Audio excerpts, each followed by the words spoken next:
Hey there, welcome to Brad Arrows. Tonight, we've got hours of chilling horror stories combined with soothing rain sounds to help you relax and sleep. Before you drift off, leave a comment below and let us know where you're listening from and what time it is. If these stories give you chills, don't forget to like, share, and subscribe. Get cozy and let the fear take over. I attended a speed dating event with my friend Olivia at the downtown Rosewood Hotel. During one of the breaks, she excitedly grabbed my arm. "Oh my God, Jessica," she gushed.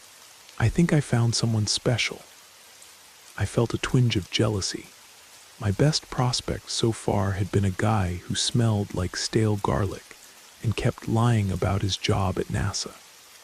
"What about you?" she asked. I rolled my eyes.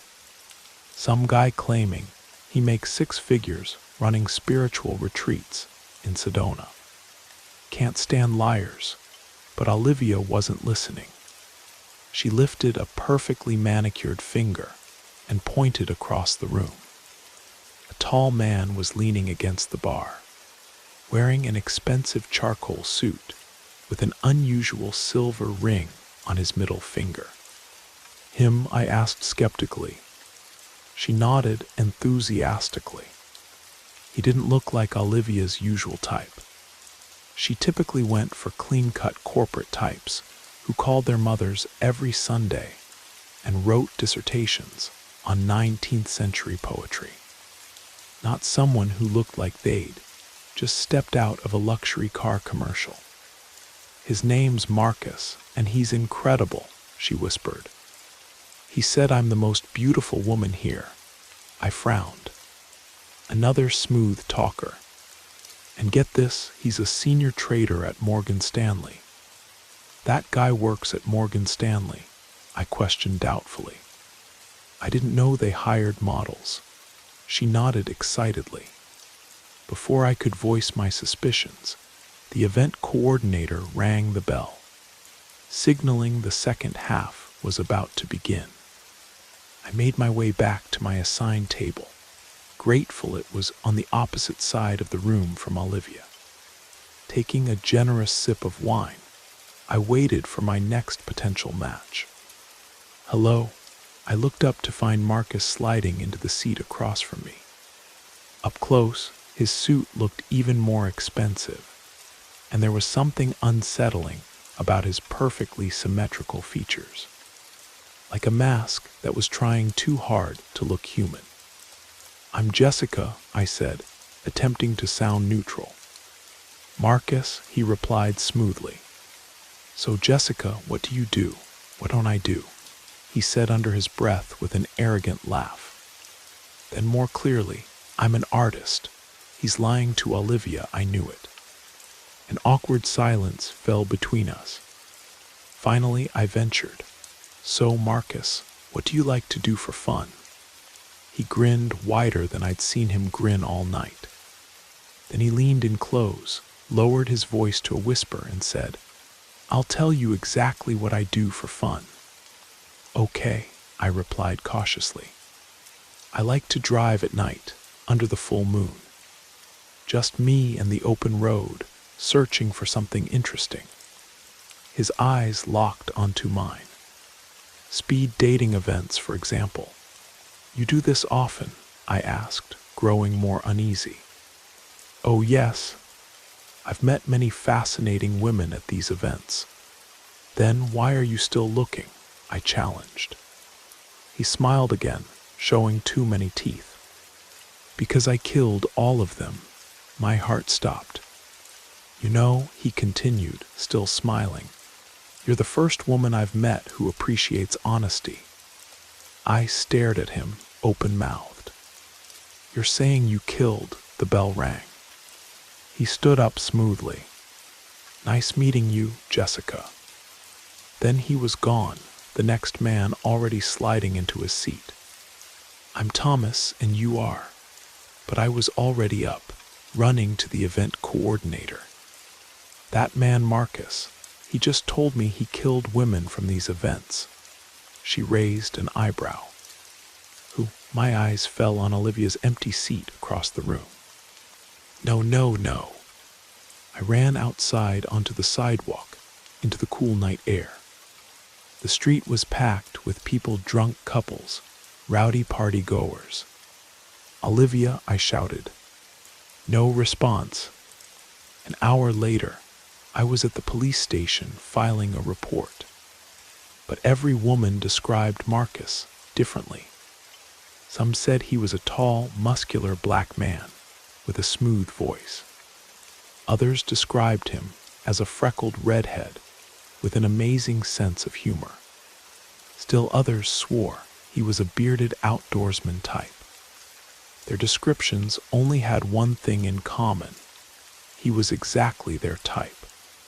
Olivia was eventually found. Her body was discovered in the woods at the edge of town, but not before her blood had been used to paint a haunting landscape on a concrete tunnel near the river. I guess Marcus really was an artist after all. Rachel skeptically showed me the expensive diamond bracelet. He really bought you that? She asked. I understood her doubt. The nicest thing her boyfriend Mike had ever gotten her was a slice of supreme pizza. How did you meet him?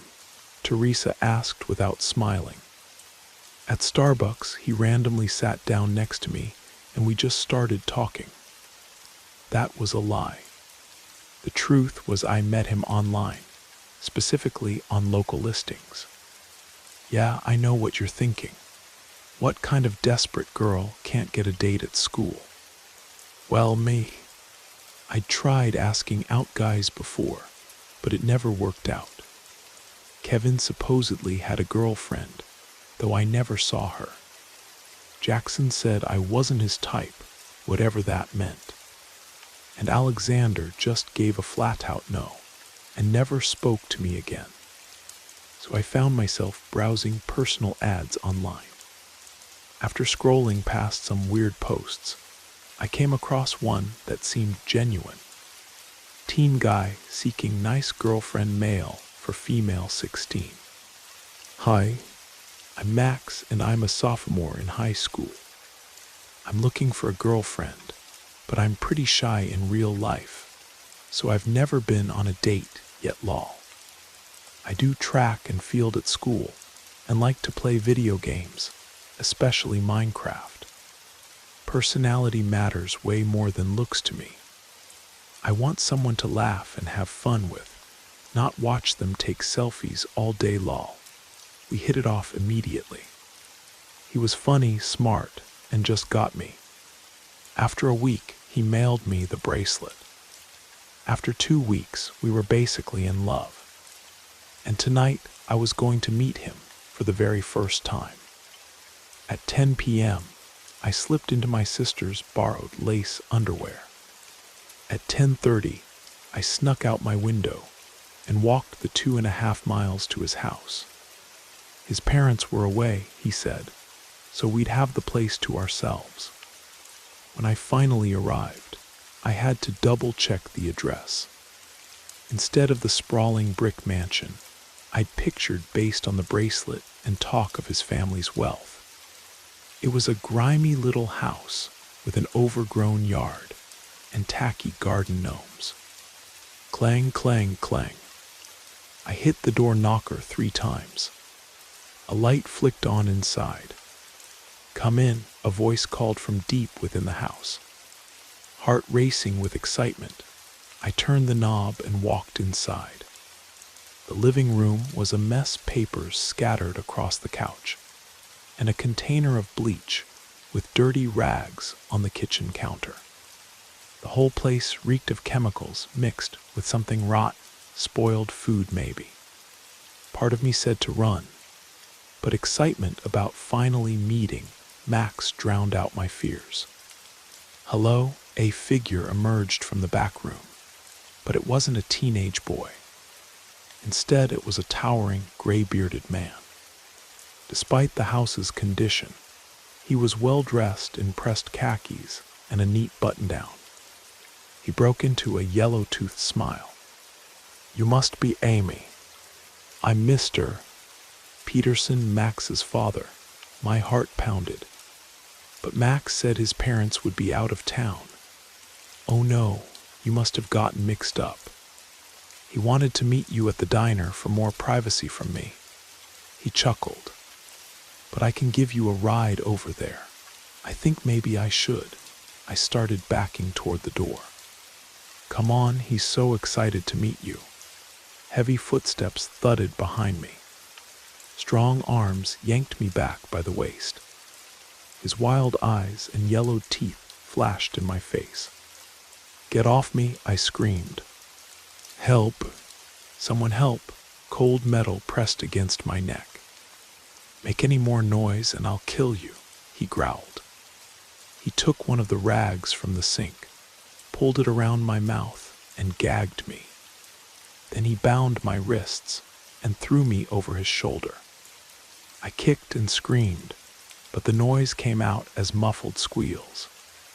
"Another girl just like you has a date with Max tonight," he whispered as he walked toward the door with me.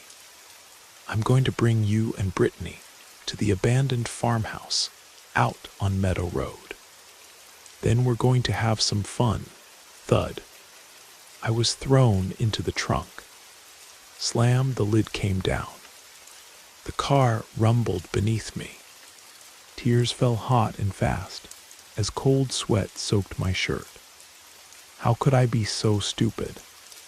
I actually thought some guy on local listings was the real thing, that he liked me. And now I'm going to die. Oh, Mom, Dad, Teresa, Rachel. I fell against the side of the trunk as the car swung around a turn. And that other girl, Brittany. If only I could warn her. My cries were muted against the gag.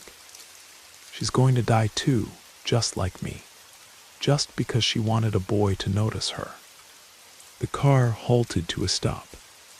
I tried to scream, tried to thump against the sides, tried everything I could to make noise. Maybe someone would notice. Slam, I felt the front door close as he got out. "No, don't do it. Run, run, run." I thought desperately, as if I could somehow warn her through telepathy. But then I heard something else shouting, muffled through the metal. Hands in the air. Then crack, the trunk popped open. There stood a police officer. "He's got one in here," he yelled. By some miracle, Brittany had been a sting operation set up by the police. After searching Peterson's house, they found 3 bodies in the basement. Of course, my age-appropriate, desperate, outcast self had fallen for Max. As for me, I'm grounded basically forever. The bracelet turned out to be $5 fake, and my sister is still looking for her missing underwear. I'm going through counseling, but things are looking up. There's even a guy in my class who seems to like me. But don't worry, I'm never going to meet him at his house. This happened about a year ago. I was on Rainbow, a dating app designed primarily for the LGBTQ+ community, looking for either fun dates or new friendships. One day I was scrolling and received a new message from a guy called Adrian. I checked out his profile pictures, read his bio, and decided I was interested. We started messaging back and forth, and he seemed to be a really kind, charismatic guy who really knew how to hold a conversation. Something very rare to find on dating apps. A few days went by, and eventually we exchanged numbers. He seemed nice enough, and I wanted to see if he was as great in person as he was over text. So I asked if he wanted to go on a date. He happily agreed. The plan was that I would drive to his place, pick him up, and we'd grab some lattes at my favorite local coffee shop. Around 6 p.m., I texted him that I was leaving my house. He responded with a sweet, "Can't wait to meet you." I smiled at his apparent kindness. Then, while driving to his house, I received a phone call from him. "Hey Adrian, what's up?" I answered. "Hey, quick change of plans. I'm feeling tired and would rather not go out. Would you be okay staying at my place? We can watch some shows and order takeout," he said. "That's not really what I had in mind. I prefer going out and doing things on first dates," I explained. "Oh, don't be such a buzzkill, just come over. I won't show you a bad time," he replied. As he spoke, I got a really strange feeling in my gut. Something felt wrong about how he talked. In our messages, I'd imagined his voice and manner to be much more lighthearted. He texted very whimsically and fun. But over the phone he sounded hurried, almost frantic. Despite my gut feeling, I decided to accept his offer. Maybe he was just tired or stressed from work. I pulled into his driveway, and he greeted me at the door. He looked like his pictures, and was very handsome, wearing stylish glasses, and with dark, straight hair contrasting his fair skin. Inside, I met one of his roommates, who was playing video games in the living room. Not wanting to seem rude to Adrian, I approached the roommate and introduced myself. While I'm talking with his roommate, Adrian calls my name and beckons me to his bedroom. I politely excuse myself and follow him in. What I saw next was straight out of a horror story. The room was lit with candles and contained several altars scattered around. There were effigies of ancient-looking figures, animal bones, jars with unidentifiable liquids, and some kind of ritual dagger next to what looked like a cat's skull. I don't remember all the altars, but two stand out. One on the floor had a glass container filled with yellowish liquid, surrounded by small animal skulls.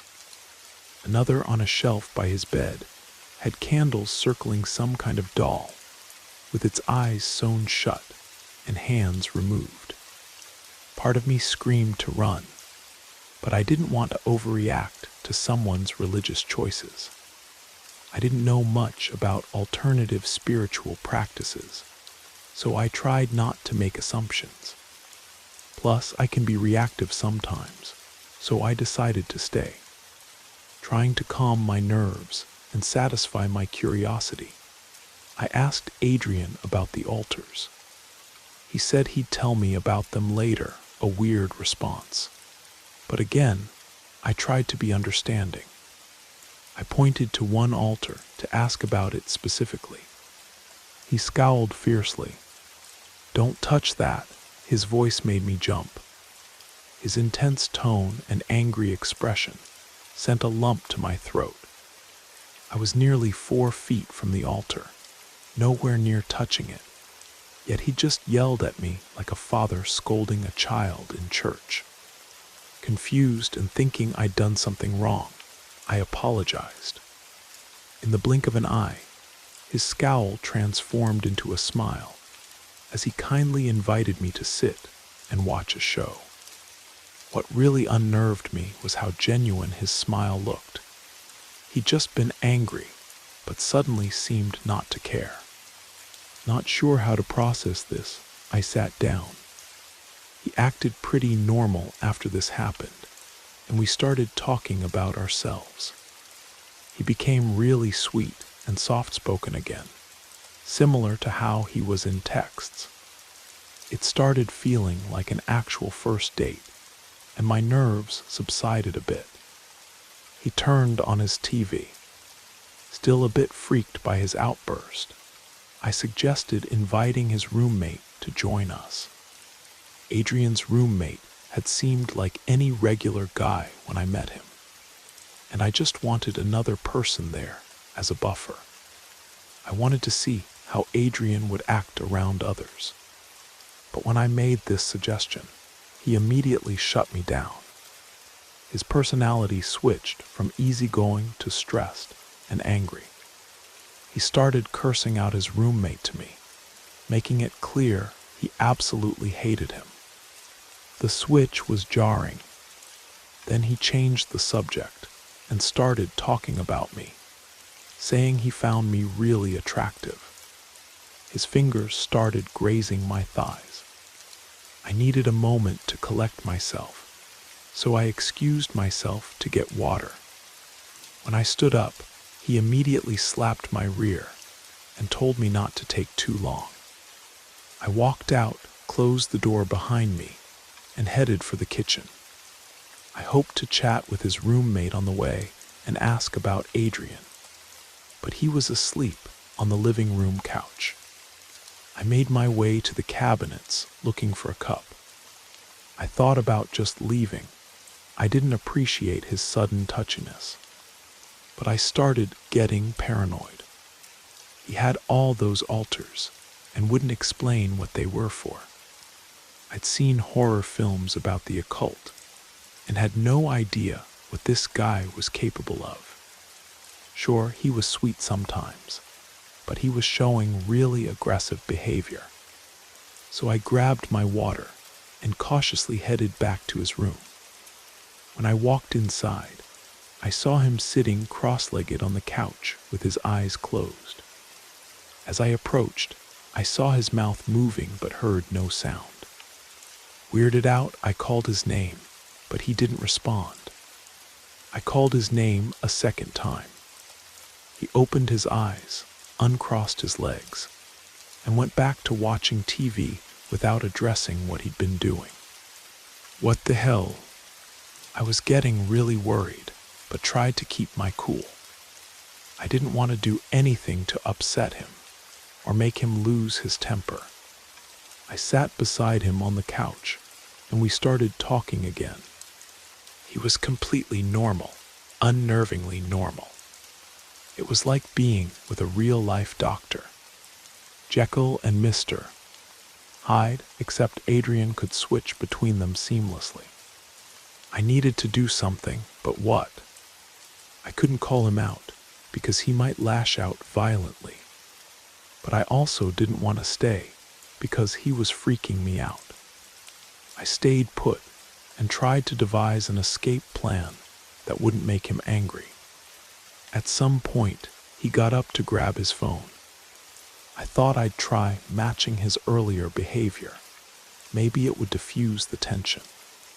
Maybe he'd like it and be less aggressive. I made my move and gave him a playful pat on the rear. Immediately he spun around, swatted my hand away, and lunged at me.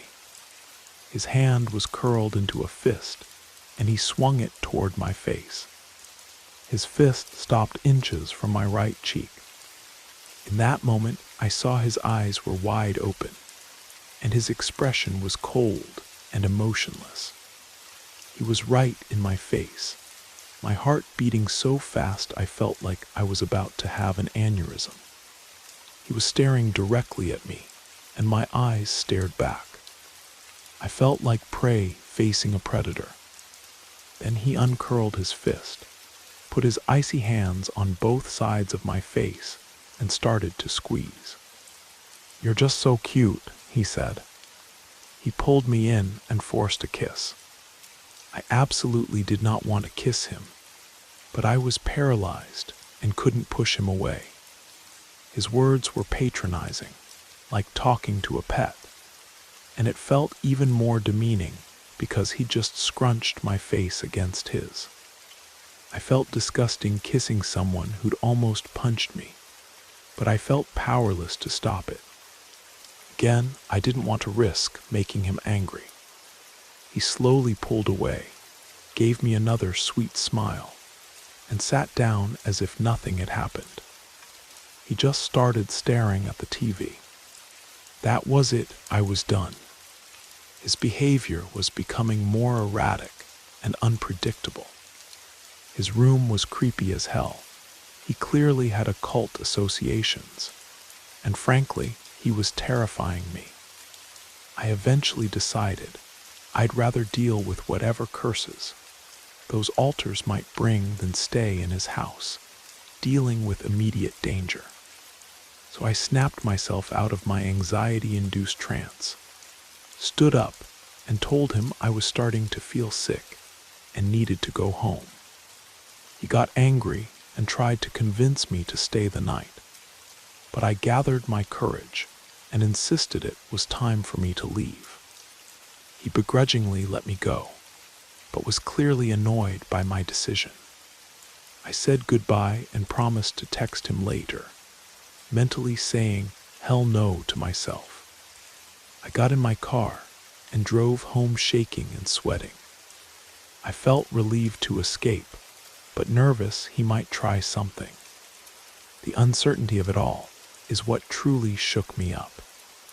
Thankfully, no actual harm came to me, but who knows what would have happened if I'd stayed. I blocked Adrian's number and his rainbow profile. I even keep my own dating profiles private now. I haven't heard from him since, but I still fear he might try to come after me somehow. I had the privilege of working alongside one of the most remarkable people I've ever known. A woman named Maria during my time as a nurse at a hospital in Phoenix. Maria wasn't just a colleague, she was a friend, a constant source of light in the often intense and emotionally taxing work environment. Through the years we worked together, she became the heart of the night shift, a time when the hospital feels especially quiet and desolate. But Maria, with her infectious energy, bright smile, and unshakable positivity, somehow made even the longest nights feel a little brighter. She was an incredible nurse, more than just skilled with a stethoscope or good at administering medication. Maria had this warmth about her, a kind of magic that transcended the duties of her job. You could tell she loved her work, loved caring for people, and loved being part of the medical team. It wasn't about the tasks or the protocol for Maria. It was about the connection she had with her patients. Whether it was offering a comforting word to a scared patient or making a colleague laugh during a stressful moment, Maria had this gift of making people feel better just by being herself. She came to work every shift with a positive attitude, even despite the exhaustion that came with the job. You could tell that when Maria walked into a room, things were going to be okay. But as with all of us, life had its twists. Maria was diagnosed with pancreatic cancer. Though she fought with every ounce of strength she had, they sadly hadn't caught it early enough, and she couldn't beat it. It was an unthinkable diagnosis for someone so full of life. Over the months, we watched as Maria's health declined. For the first time, the ward that she'd once filled with her light no longer saw her face, no longer felt her energy in the halls. It was almost surreal. Maria, who'd been so devoted to her work, could no longer be there. Her illness was something none of us were prepared for. Watching Maria struggle with her condition, seeing her body change in ways we couldn't imagine, was heart-wrenching. But even in the face of such an impossible battle, Maria never lost her courage. She kept up with treatments, kept fighting, kept finding ways to keep her spirits up despite the odds. Maria maintained hope that she would be back, that she'd return to her beloved job and the people she cared for so deeply. But as we all know, hope doesn't always win. 2 years after her diagnosis, Maria passed away. The hospital, the department, and especially her friends were left in a haze of grief. struggling to navigate the reality that Maria was gone. The months following her death were dark. It was hard to walk into the hospital and not expect to see her at her usual spot, or hear her laugh echoing down the halls. Her absence left a gaping hole in the fabric of our daily routines. As much as we tried to move forward, there was always this constant reminder that someone incredibly special was no longer with us. We kept talking about her, telling stories, remembering the little things that made her unique. The night shifts especially felt colder and quieter without her. I personally found myself wondering how to navigate those hours without the comfort of Maria's presence.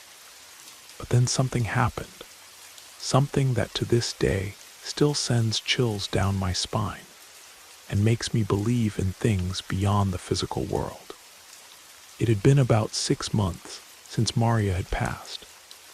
I was working another long night shift at the hospital. The quiet hours between 1 a.m. and 4 a.m. always felt like the perfect time to clear my head.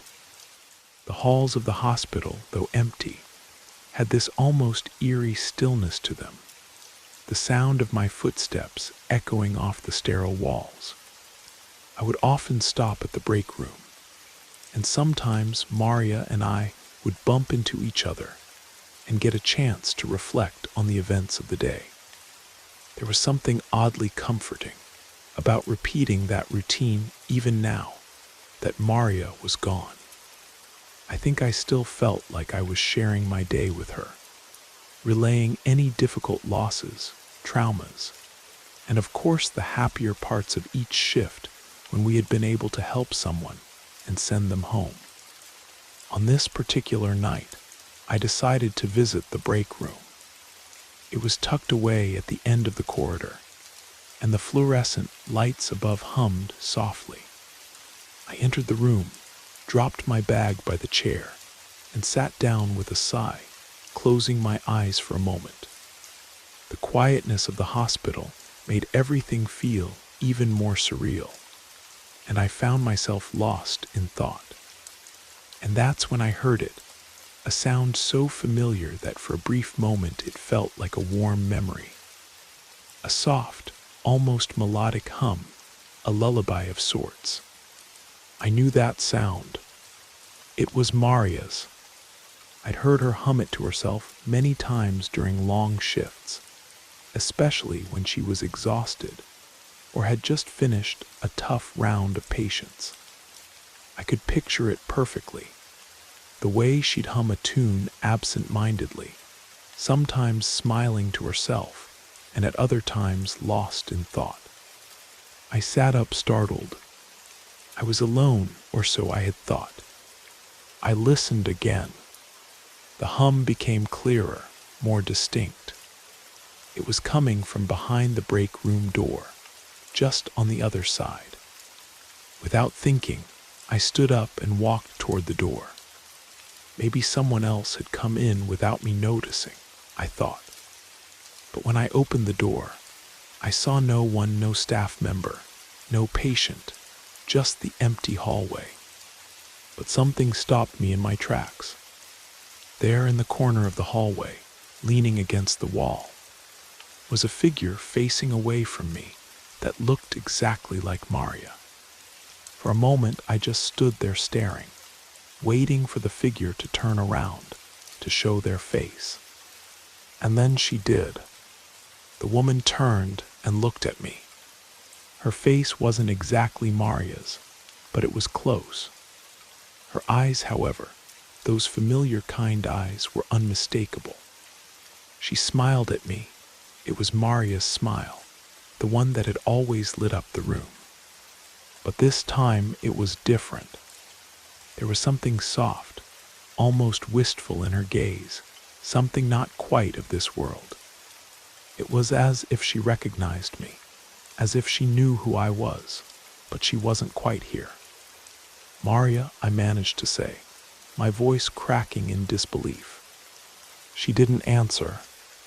Instead, she gave a small knowing smile before she slowly turned and began to walk away down the corridor.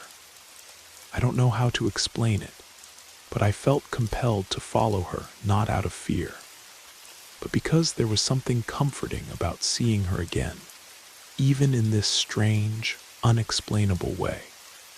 I took a few tentative steps forward, and as I did, I noticed that she was slowly fading, like the edges of her figure were becoming less solid with each passing second.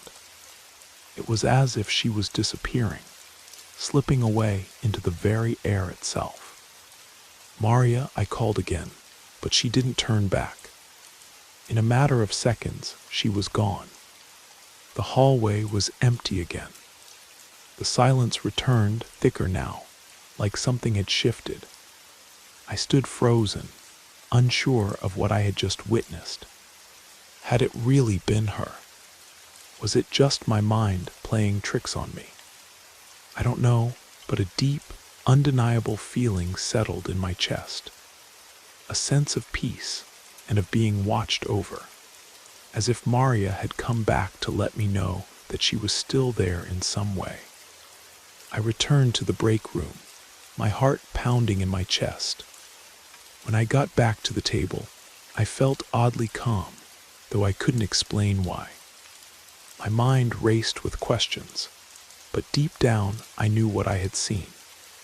I had seen Maria, not physically, but somehow her presence had found its way back to the place where she'd always belonged, where she had cared so deeply for the people around her. I didn't tell anyone at first. I wasn't sure they would believe me. But the next day, when I spoke to some of my colleagues about the strange feeling I had, one of them who had worked with Maria for years looked at me with a knowing expression. She was always saying she'd be back, they said softly. And if anyone could do it, it would be Maria. And so in that moment I realized something profound. Maria wasn't truly gone, not entirely. She had left a part of herself, her love, her care, her spirit. And that part of her was still watching over us, still making sure everything was okay. As the days passed, I couldn't shake the feeling that Maria's presence lingered in the hospital. It was as if she was still here, still with us in some way. Maybe it was just the stories we told, the memories we kept alive, or maybe, just maybe, there was something beyond the physical world, something that connected us all in ways we couldn't fully understand. I didn't know, but what I did know was this. Maria had never really left, and in a strange, unexplainable way, she was still caring for us, just as she had always done. I've been wrestling with whether or not to share this story. It's been eating at me, gnawing at my mind for the past few weeks, and I can't shake the strange, unsettling feeling that has been hanging over me. I don't know if it's a trick of the mind, stress, or something more sinister, but I need to get it out there, to share it and perhaps find someone who might understand or have experienced something similar. It all started about 3 weeks ago. My mother, who'd always held our family together, suffered a sudden stroke. It was completely unexpected. One minute she was making dinner in the kitchen, and the next she collapsed. My father and I rushed her to Memorial Hospital, and she was immediately admitted to the ICU. I won't go into the details of the hospital stay, but suffice it to say, we were all terrified. She was in critical condition, and the doctors were doing their best to stabilize her. During those initial few days, our lives revolved around the hospital. My father and I alternated visiting her, usually 3 to 4 times a day, to check on her progress, reassure her, and be there for her in case she needed us. It was a blur of worry, hospital gowns, sterile smells, and the constant beeping of machines. The hospital was busy, too busy for its own good. The halls had a sterile, off-putting feel to them, and there was always a sense of rushing, as if time was running out for everyone. Thankfully, after about a week, my mother began to improve. The doctors were cautiously optimistic, though they made it clear that she would need a lot of rehab to regain her strength and motor skills. We were relieved, grateful even, but there was something strange about that week, something I can't explain. Once she was discharged from the hospital and we brought her home, things started to take a weird turn. The first sign was subtle, something I almost dismissed as exhaustion or my mind playing tricks on me. I had been working long hours at the office, dealing with my own stress of trying to keep everything together while my mother recovered. But when we arrived home, I noticed a faint sense of unease, nothing overt, just a quiet, lingering discomfort that I couldn't quite shake. It was as if something was off in the air, but I couldn't pinpoint what it was. I thought maybe it was just the residual anxiety of the past week catching up with me. We all go through stressful times, right? That night, after a long day of settling my mother back in and making sure she was comfortable, I went to bed. But just as I was drifting off, I heard a soft thud. It was coming from the living room. I froze, sitting up in bed. The house was eerily quiet. Everyone had turned in, and the only sound was the distant hum of the refrigerator. The thud came again, followed by the unmistakable sound of something scraping along the floor. My heart started pounding. I grabbed my phone and turned on the flashlight, cautiously stepping out of my room.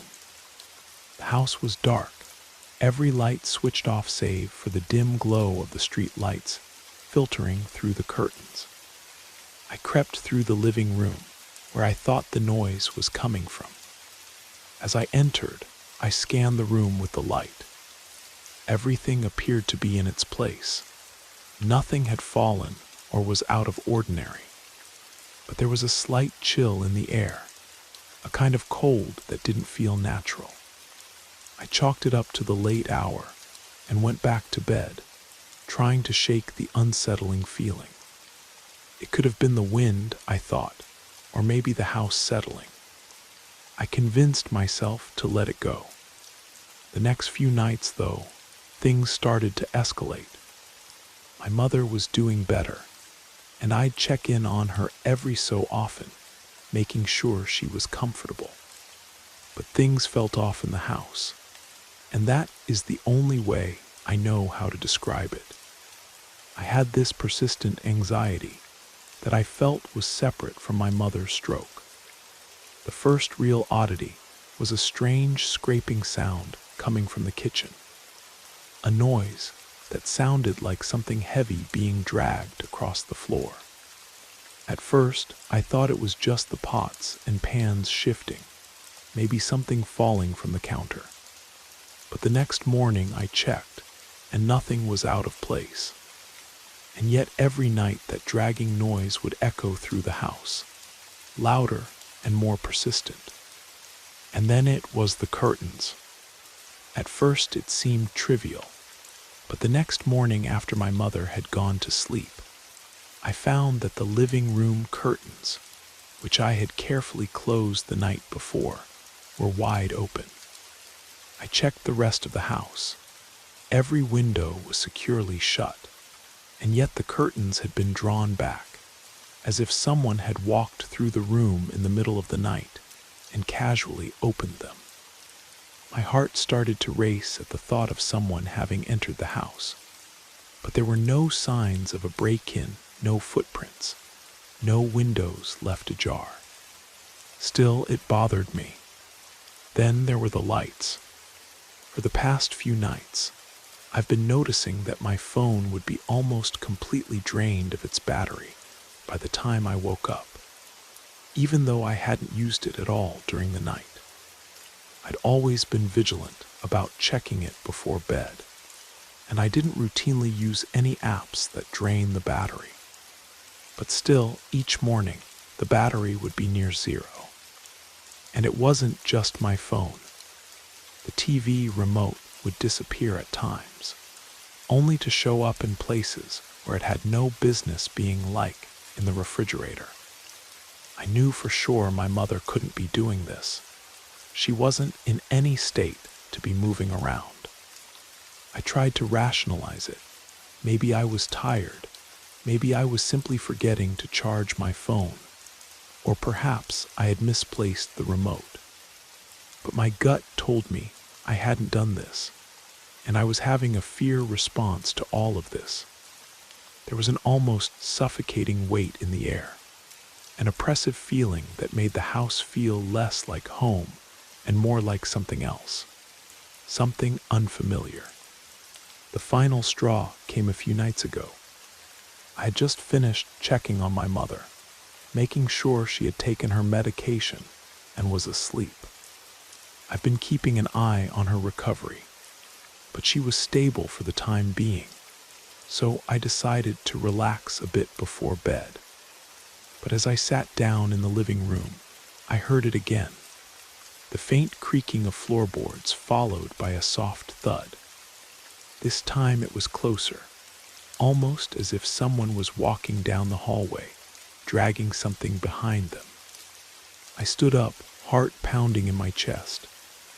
I walked cautiously toward the source of the noise, but nothing was there, no person, no object, nothing that would explain the sounds.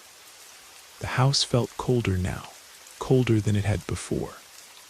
My thoughts immediately raced back to the hospital. Those long, tense hours spent by my mother's side. The sterile, clinical environment, the beeping machines. The unfamiliar and uncomfortable feeling was like the one that I felt in the hospital. I started to ask myself, could it be possible? Could something from the hospital have followed me home? I know it sounds absurd, but the thought kept creeping into my mind. The hospital was old, built in the early 1900s. It had a history of being a place where strange things happened. There were rumors of hauntings, stories of restless souls who had passed away on the operating table, or patients who had never left. I'd always written those off as hospital gossip, as people's imaginations running wild in the middle of a stressful environment. But now I couldn't help but wonder if something had latched onto me, something dark that I'd brought home without even realizing it. I told my father about the odd occurrences, but he dismissed it, saying I was probably just overreacting to the stress of the past week. But the next morning, I found something that I couldn't explain. My mother's bedroom door, which had been closed the night before, was wide open. I hadn't opened it, and neither had my father. And yet there it was, standing ajar as though someone or something had been inside. I felt the coldness settle around me, and for the first time, I couldn't dismiss the idea that something had followed us home. Since then, the occurrences have become more frequent. I can no longer ignore the feeling that I'm being watched. Sometimes when I'm in bed, I'll catch a glimpse of something in the corner of my eye, a shadow that disappears when I turn to look. And those creaking floorboards, they still persist. But now they're joined by muffled whispers that seem to come from just beyond the walls, voices that I can't quite make out. It's as if that energy I felt in the hospital has followed me home. I don't know what to do. My mother is recovering, thank God, but this strange presence that seems to have attached itself to me, this feeling of being watched, the odd sounds. The shifting objects has made my once comfortable home feel like a place I no longer recognize. I've thought about seeking help, but who do you turn to for something like this? A priest, a spiritual advisor. It's hard to talk about these things without sounding crazy. Have any of you ever experienced something like this? Could it really be possible that something from the hospital followed me home? If so, what do I do? The story I'm about to share isn't one I've told to many people, but after years of thinking about it, I feel it's finally time. It's not easy to explain, but it's something I'll never forget. I spent 5 years working as a night shift supervisor at Metropolitan General Hospital in a major city. The hours were long, the work was intense, and you saw everything from miracle recoveries to heartbreaking tragedies. But nothing ever quite prepared me for the strange, unexplainable events that happened in the hospital. One in particular stands out, an incident with the hospital's PA system that left everyone involved scratching their heads and wondering if the place might be haunted. Let me give you a bit of context. I worked in a hospital that had been built in the 1960s, a sprawling complex of medical buildings that had undergone numerous renovations over the years, but still carried that old institutional feel. The fluorescent lights buzzed relentlessly overhead, and the air always smelled faintly of disinfectant, bleach, and hospital-grade antiseptic. The hospital's PA system, like most of its equipment, was old but worked well enough, at least during the day. It was the night shifts that were different. As a night shift supervisor, I was responsible for ensuring that everything ran smoothly, particularly in the quieter parts of the hospital. We had a small security team on duty, and we handled everything from patient issues to coordinating with the on-call doctors for emergencies. The bulk of the work, however, was making rounds through the building, checking on departments and making sure everyone was where they were supposed to be. You can imagine how eerie it could get on those long shifts, with most of the hospital dark and empty save for the occasional staff member in the halls. It felt like an entirely different place after hours. I remember the first time it happened. It was around 11:30 p.m. on a typical Thursday night when the PA system went off unexpectedly. At first, I didn't think anything of it. It wasn't unusual for equipment to malfunction from time to time. But then I heard something strange.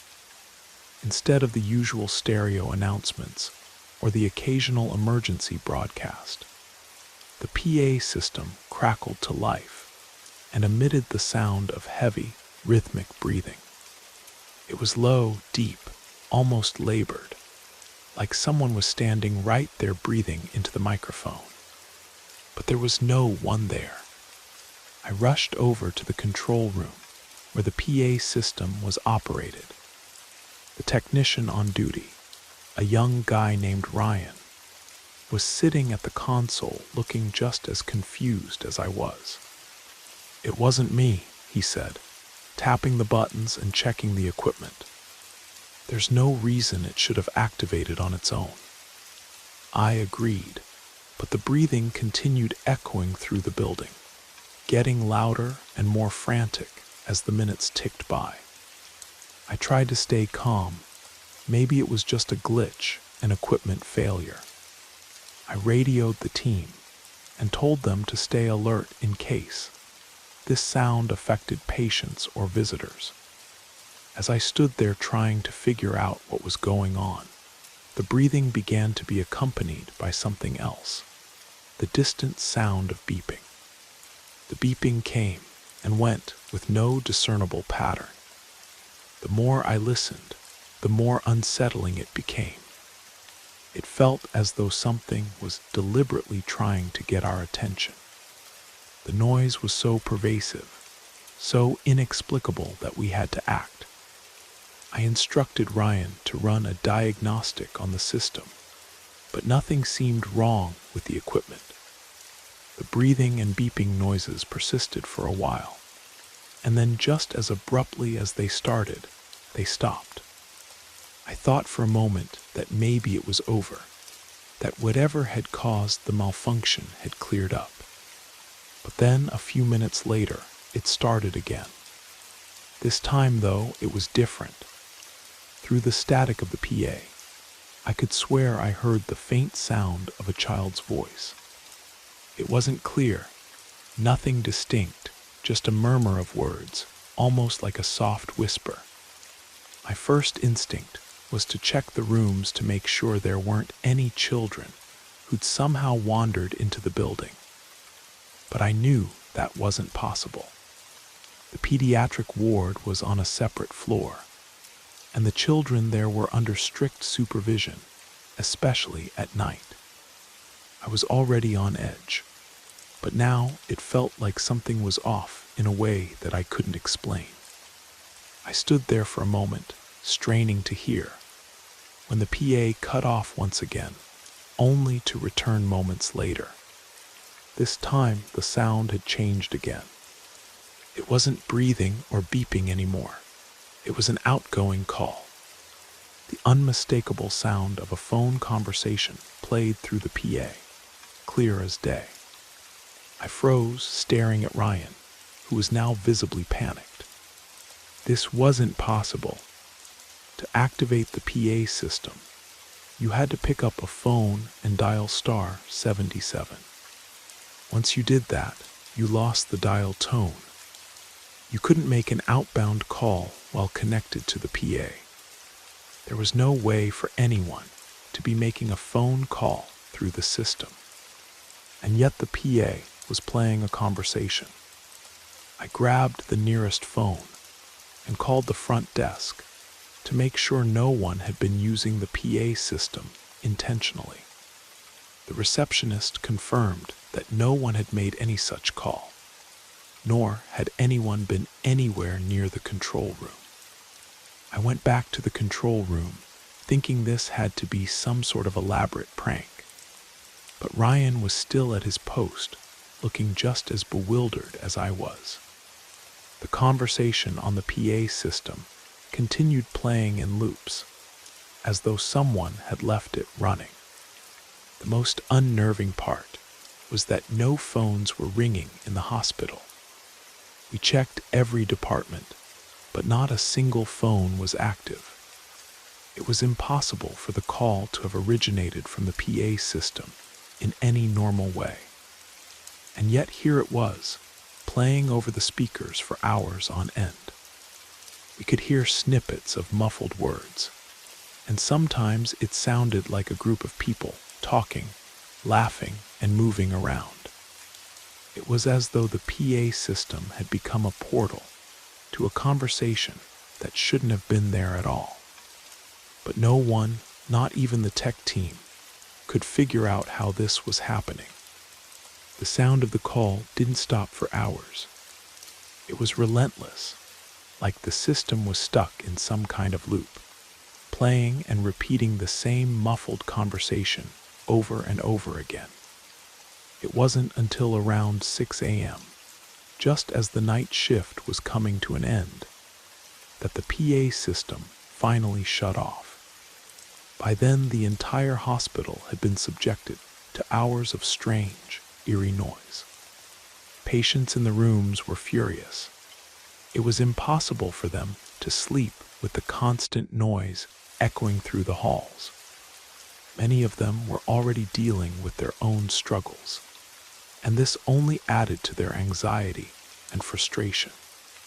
I felt guilty, helpless even, but I had no idea how to fix it. When the technician we had called out arrived in the morning to check the system, he seemed convinced that we had played a prank on him.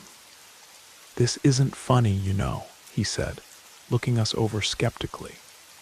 He ran a full diagnostic on the system, but nothing was out of place. No malfunctions, no explanation.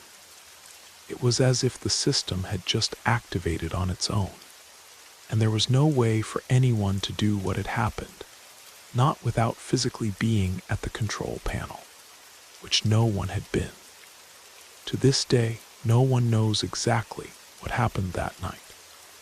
The technicians didn't find anything wrong with the PA system, and the rest of the hospital staff were equally baffled.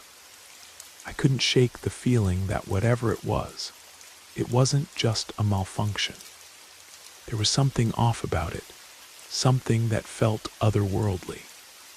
Maybe it was just a glitch in the equipment, or maybe it was something we couldn't quite understand. I've worked in a lot of hospitals over the years, and I've seen my share of odd things, but nothing has ever topped that night with the PA system. I still don't know what happened, and I doubt I ever will. But after that experience, I couldn't shake the feeling that something in that hospital was trying to make itself known. Maybe it was just a malfunction, or maybe something else was trying to get through. I left that hospital a few months later, tired of the strange happenings and the increasingly unsettling atmosphere. But I often wonder about that night, about the strange conversation that no one should have been able to hear, and the eerie sounds that came through the PA system. It's a memory that still haunts me to this day. I've never been able to fully explain it, and I'm not sure I want to. Sometimes it's better not to know. So if you ever find yourself working the night shift in a hospital, especially one as old and full of history as that one, just remember, sometimes the weirdest things happen in the quietest of hours, and sometimes there's no explanation at all. After helping my dad and brother quarter a large bull elk in the remote wilderness, I headed up the hill first since I had the lightest load. I figured I'd get my quarters to the top, and then go back down to help my dad with the chest cavity. It had just stopped snowing, and while resting at the summit, I glanced down and noticed indentations in the snow that had no snow in them. Based on the size, I knew it was either a wolf or a mountain lion. But looking closer, I could only see pads on the foot with no nail or claw marks in front of the print. This meant I was definitely looking at tracks from a large mountain lion who had been only 50 yards from us as we worked on the elk. My dad was at the bottom of the hill. I had a front quarter on my back and a hind quarter on the sled I was pulling behind me, and no weapon. I knew it would just be the three of us, and I'd be around my armed dad the whole time, so I hadn't brought an additional firearm. I was a walking buffet standing right where the cat had been minutes before. There was no question he had been watching me. I calmly set the quarters down and made my way to my dad. He agreed I'd done the right thing and even joked about it, saying, "At least our load won't be as heavy when we get back up there." I bet he took the front quarter. We got back up the hill, and my quarters were untouched, with no additional cat tracks around them. All three of us were extremely paranoid, walking back the 2 miles to the truck, not knowing if at any moment the cat might decide he was hungry. We made it back home just fine and laughed about the whole thing as we were cleaning and butchering the elk. I stupidly made the decision to get gas at 11 p.m. one night because I didn't make time before work. As I pulled up to the gas station, there were a couple cars at the pumps, which made me feel somewhat relieved and safer going in. I was wrong. I went inside to pay the clerk with cash, and as I walked to the pump to fill up, most of the cars were leaving, except this one truck parked 2 pumps beside me. I got in my car to wait for the gas to fill while checking my phone. Suddenly, I saw this guy walking suspiciously around the front of my car. I glanced up to see what he was doing, but made eye contact with him. "Damn." He then asked if I had any change for gas. I shook my head no. "Sorry, okay, that's cool." "Hey, do you want me to remove your gas pump for you?" he offered. "No thanks, I'm good," I replied. At this point my tank was full, and he knew it. He was acting fidgety and walked behind my car out of sight. I tried not to obviously look back to track his location, because I didn't want to alarm him about how scared I was. In my head, I was strategizing how to safely leave my car with him, still around. He was out of view, and there was no one else in the lot. I waited 5 minutes, hoping another car would pull up, but nothing. My fight or flight response was really kicking in as I debated what to do next. It was freezing out. I hadn't started my car since the pump was still in it, and I had no idea where this man was. Finally, I saw him walk toward his truck, but not get in, just circling around it. As soon as his back was turned, I quickly took out the pump.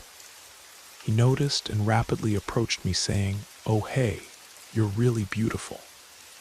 I nodded and hurriedly, but subtly replaced my gas cap. Then he said with an unsettling look in his eyes, "I don't look like a serial killer, do I?" I bolted into my car and sped off. Ladies, please avoid gas stations at night or carry protection, because I sure will from now on. I learned my lesson. It wasn't as bad as it sounds, but it definitely could have gone differently if I had made other choices. The reason I'm writing this now is because a song my son played in the car the other day brought me back to a place I'd tucked away in my memory, hoping to forget. Now I can't get that old woman's mouth out of my head. This happened in 1987 in Highland Heights. I'm sure about the date because of the earthquake. I was painting the dining room when it hit and ended up streaking paint across the wall as I ran to steady our oversized fish tank on its flimsy stand. My boyfriend at the time wasn't welcome at my mother's house because she had a bad feeling about him. Being young and foolish, I moved out and into a place down the street with him. I wish I'd listened to her. It was a small, 1-bedroom bungalow. At first we got along fine, but things changed as months passed and we started fighting more. I found it odd that I, usually a homemaker, didn't even want to make that house a home. There was just a weird vibe about the place that got darker the longer we stayed. The layout was simple entering through the partial glass front door. On the left were 2 white window pane doors on built-in bookcases flanking a fireplace. Then the dining room and kitchen in back. The bedroom was on the right. We couldn't afford a bed frame, so our full mattress lay on the floor under the window, the only furniture besides a clock. There was an uneasiness in that bedroom I couldn't identify. I felt very depressed in there. Small things happened throughout the house from the moment we moved in, but we just laughed it off until it was no longer funny. It seemed like when we argued, the activity intensified in a dark way. Often my boyfriend would just leave me alone for days, knowing how scared I was to be there by myself. At first I was fine, not afraid of anything, until one of those nights when I was jolted awake by an extremely loud bang that left my ears ringing. I jumped up and checked outside the window first, thinking it came from there, but the streets were silent. I searched the house, but found nothing out of place. The next night it happened again, even louder. This time I noted the clock, 5 a.m. My room was freezing. I tried going back to sleep, but heard muffled wailing sounds of a woman. I had to lift my head from the pillow to listen, but no one was around. The next day my boyfriend came home with hand-picked flowers and sweet words, and I stupidly forgave him. I told him what happened, but he dismissed it as backfiring cars or pipes. I believed him. One early evening after dinner, we were going to watch TV in the living room when I went to use the bathroom. I kept hearing him yelling things, but couldn't make out what he was saying. I opened the door and looked at him questioningly, and he turned white, crawling backward on the couch wide-eyed before leaping up and running to check the kitchen and back door.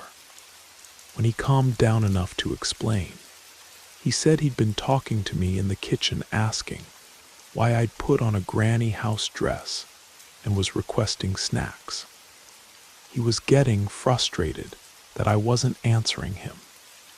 There had been several times we both saw what looked like a teenage boy sitting on the front stoop, sometimes holding his head in his hands, but he'd vanish when we approached.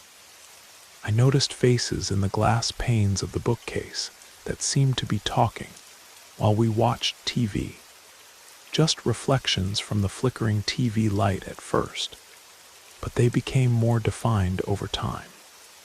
We heard banging on the bedroom door like someone pounding their fist, even when we weren't in there, and an older man's voice saying, "Come on." It sent us running outside a few times before we'd feel foolish and go back in, staying spooked the rest of the day. I called the landlord to ask if something had happened there, or if he could make it stop. But before I could speak, he asked if I was calling to complain about something he had no control over. In the background, his wife said, "Is that the young couple? They want to move. There goes another one." He acted like this had happened many times before. Realizing they would be no help, I hung up. I couldn't move. I had no money, and my mother wouldn't let me return home while I was with my boyfriend.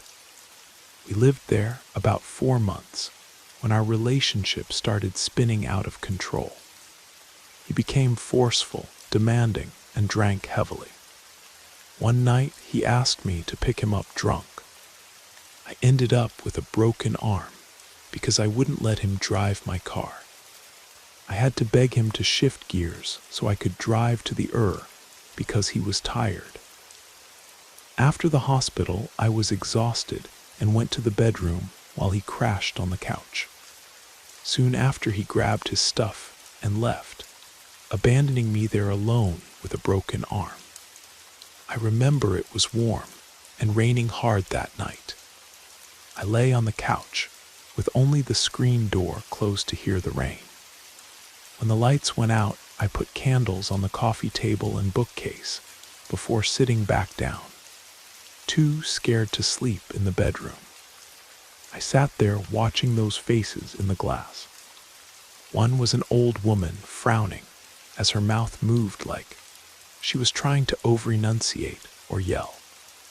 Her face would grow larger, as if coming closer to the glass, then recede. She kept wagging her finger at me. Her gray hair was pulled back with a headband, and her mouth just kept opening and closing, the candlelight glinting off her long, aged bottom teeth. Then there was a middle-aged man who wouldn't look directly at me, appearing aggravated with everything and everyone, and a crying teenager whose face showed such despair. I could make out the words "please," And no, no, no, before he covered his face with his hands. Looking at him brought tears to my eyes and made my heart heavy. I realized this was the boy from our doorstep. I must have sat there for hours with the blankets up to my nose until the lights came back and I fell asleep. The next morning I called my mother, who was happy to hear I was ready to come home. Before returning the keys, my mother confronted the landlord. He said he had blessed the place before I moved in, hoping it would work. He explained he'd bought the property already haunted. It was originally 2 bungalows, but one burned down. The one I rented was where an elderly woman lived, whose grown alcoholic son and teenage grandson moved in with her after falling on hard times. The grandson was so unstable that he found a gun in the house and shot himself in the bedroom. His grandmother died of a heart attack soon after. The landlord didn't know what happened to the father. Talk about enlightenment. I don't know why that song in the car made me think of that old woman's mouth, but it did. Now I understand why I don't like reflective things in my home. I'm a resident of Indiana, about 30 minutes from Indianapolis. This true story happened between June and September 2022. My friends Jack and Kevin were fishing at River Park Stream that connected to the lake and invited me and my friend Dylan out to fish around 8:30 p.m. We weren't too excited about fishing, but went to hang out since we all got along well. When we arrived, they mentioned casually and jokingly that they'd heard movement around them. Kevin said something like, "Don't worry, Tom, I'll take it on with my bare hands." Kevin's the type to say stuff like that. We brushed it off laughing and hung around the campfire. Some notable things happened before I saw it. We threw a dead flashlight battery in the fire to see what would happen. I don't think batteries make you hallucinate, but we all saw the same thing even if it had some effect. Jack and Kevin each had a beer, but Dylan and I were sober. We caught no fish. Around 10 p.m., we were ready to leave due to darkness and poor fishing. While packing up, I suggested walking to the lake at the end of the trail before heading home. Everyone agreed. They were about 80% done packing when I decided to walk ahead. I got about 300 feet down the trail when I saw some huge white thing move from the right side to the left pretty far ahead. This terrified me, but I had no flashlight and honestly thought, that seemed super creepy but might have been a deer. Maybe I'm just crazy. I returned to the group, but being 2 years younger than Jack and Kevin, didn't mention it. After they finished packing, we all started walking. Someone had a flashlight and shined it down the trail. That's when we all saw it. 2 years later, I don't remember everything perfectly, but here's what I know I saw. It walked on all fours. Its joints didn't move when it walked. It had no fur, only pale skin. It was thin, and you could see its spine protruding like ribs on a malnourished person. It had a short neck with an unidentifiable face. It probably stood 5 to 6 feet tall and moved very fast from one side to another. It felt evil. I called Kevin to help describe it. His account only differed in that it stood on 2 legs and was slightly taller. Jack gave a deeper description. It walked on 4 legs, but rose up on its back too sometimes. Like the front legs were arms it could also walk on. It was long and its joints didn't move. It had no feet, just nubs. The skin looked stretched over its body, so you could see bones. Like wearing a shirt that's way too small, Jack said. After we saw it, we stood frozen in fear. I asked we all saw that right, and everyone confirmed. Dylan was behind us, so he only caught a flash of white, but agreed something was there. We immediately turned back toward the cars. Jack and I kept looking behind us, while Kevin and Dylan led the way out. Once we left the wooded trail, Jack said he saw it a second time watching us leave, saying it must have gone into the woods about 30 feet and kept pace with us. I remember getting in my car terrified. We initially thought we'd seen a skinwalker, but I'm not so sure anymore. We all completely believe what we saw, and after discussing it with Dylan, Kevin, and Jack, we know it really happened. I live 6 or 7 minutes from where this occurred. I'm honestly terrified that one day I'll see it again. I was walking from my boyfriend's house last night just after midnight. I've known him 6 years, so I go there all the time and never felt anything like this. His estate is bordered by woods on one side, with a few scattered houses. The path I take home overlooks a hill and takes about 5 minutes. As I was walking and searching my pockets for my AirPods, a sudden feeling of dread overwhelmed me. This came from nowhere and paralyzed me with fear. I considered calling him to come get me, but couldn't make myself wait or make any noise. I don't know what I thought would happen, but I started crying and running. Approaching a clearing, the air felt incredibly thick and quiet. Everything just felt wrong. I've walked this path for 6 years and never experienced anything like this. For context, we're in Ireland in a relatively safe city with no large animals or predators. I'm not sure if this belongs here, but would like your thoughts. I still feel really uneasy and uncomfortable about it.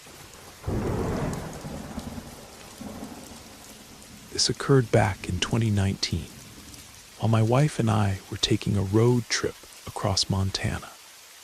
We had rented a rugged Jeep from Missoula and were making our way towards Glacier National Park, planning a clockwise loop through some of America's most beautiful wilderness. We'd mapped out a 5-week journey, sleeping at various national park campsites and remote spots along the backroads. One evening, somewhere along the remote mountain pass between Helena and Great Falls, we pulled into a state park campground where we planned to spend the night. It was a peaceful spot next to a crystal-clear mountain stream, with a spacious parking area, scattered picnic tables, and a rustic wooden shelter. Being deep in the wilderness, we were far from any towns or cities. A few other travelers were already set up with their RVs and trailers. We were the only ones planning to sleep in a tent. We arrived before sunset and started setting up camp, exchanging brief, friendly greetings with our neighbors. One particular camper caught our attention, an elderly man, probably in his late 60s, parked in a weathered brown motorhome.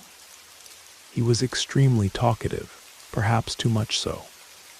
Noticing our camping stove, he mentioned having a large container of premium coffee beans in his RV and kept insisting we come get some.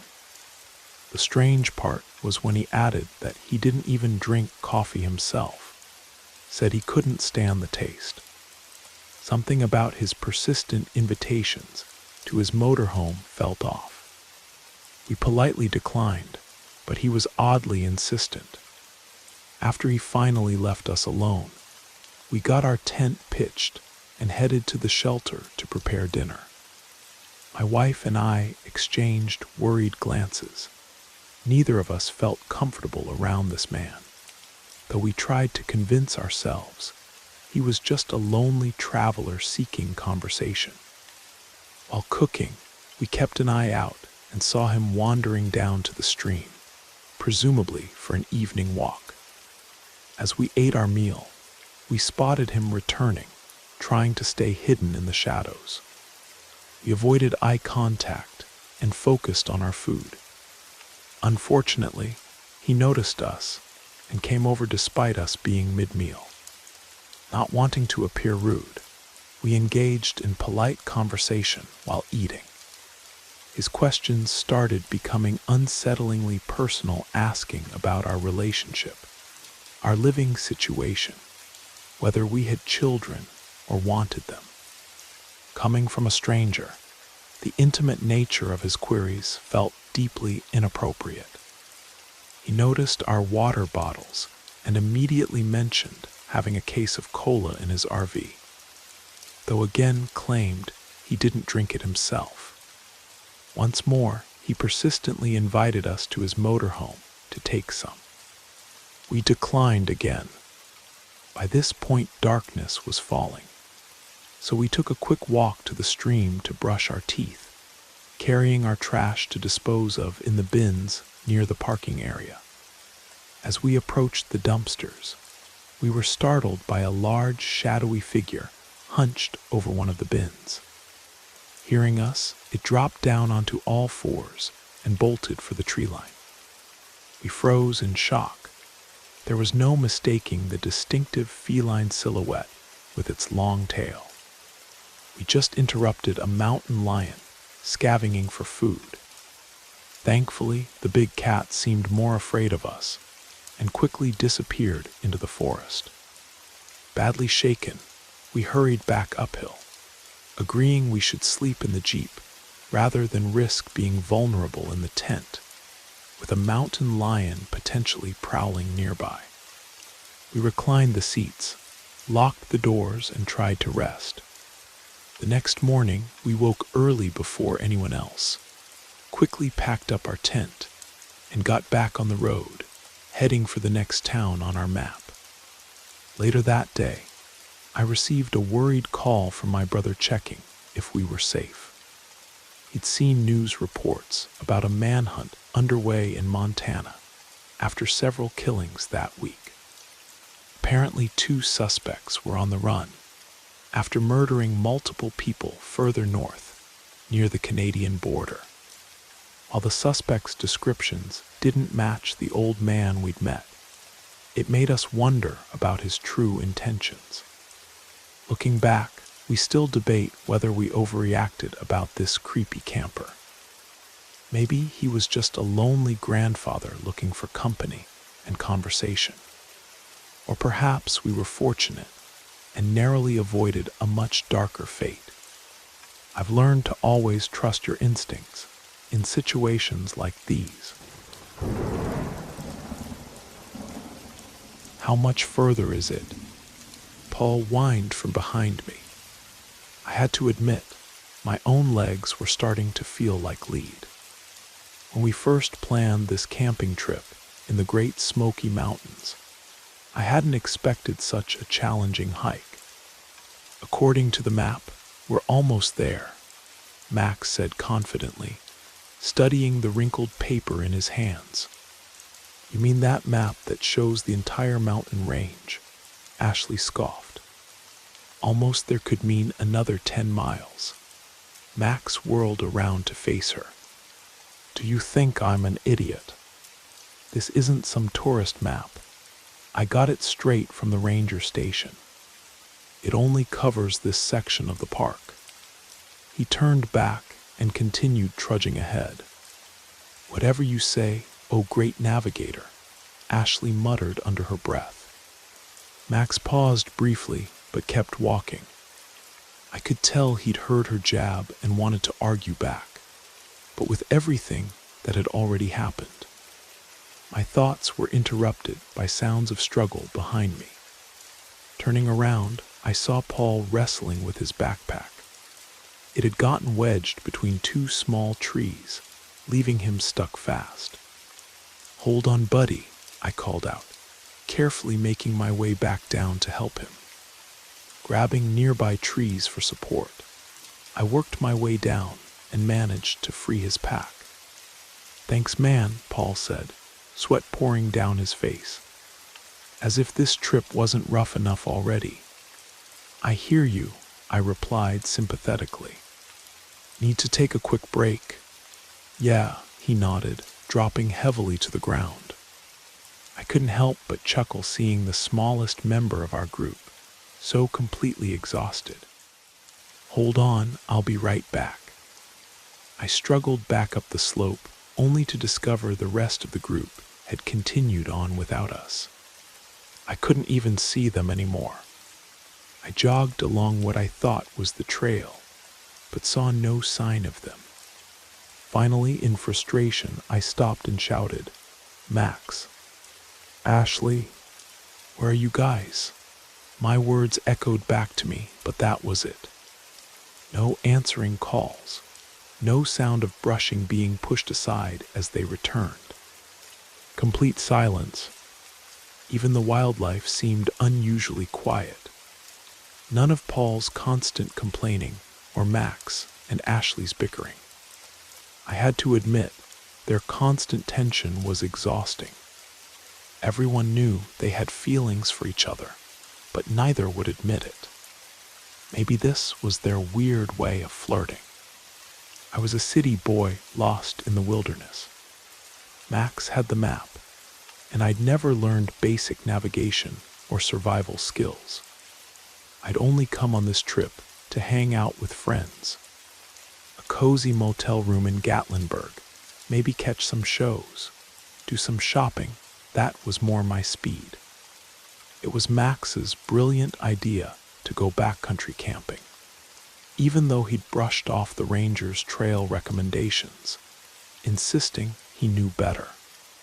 After about 5 minutes, I tried calling out again, "Max." Ashley, still nothing but echoes. Looking back the way I'd come, I realized I wasn't even sure which direction I'd left Paul. The dense forest canopy let in little sunlight, though it was still high in the sky.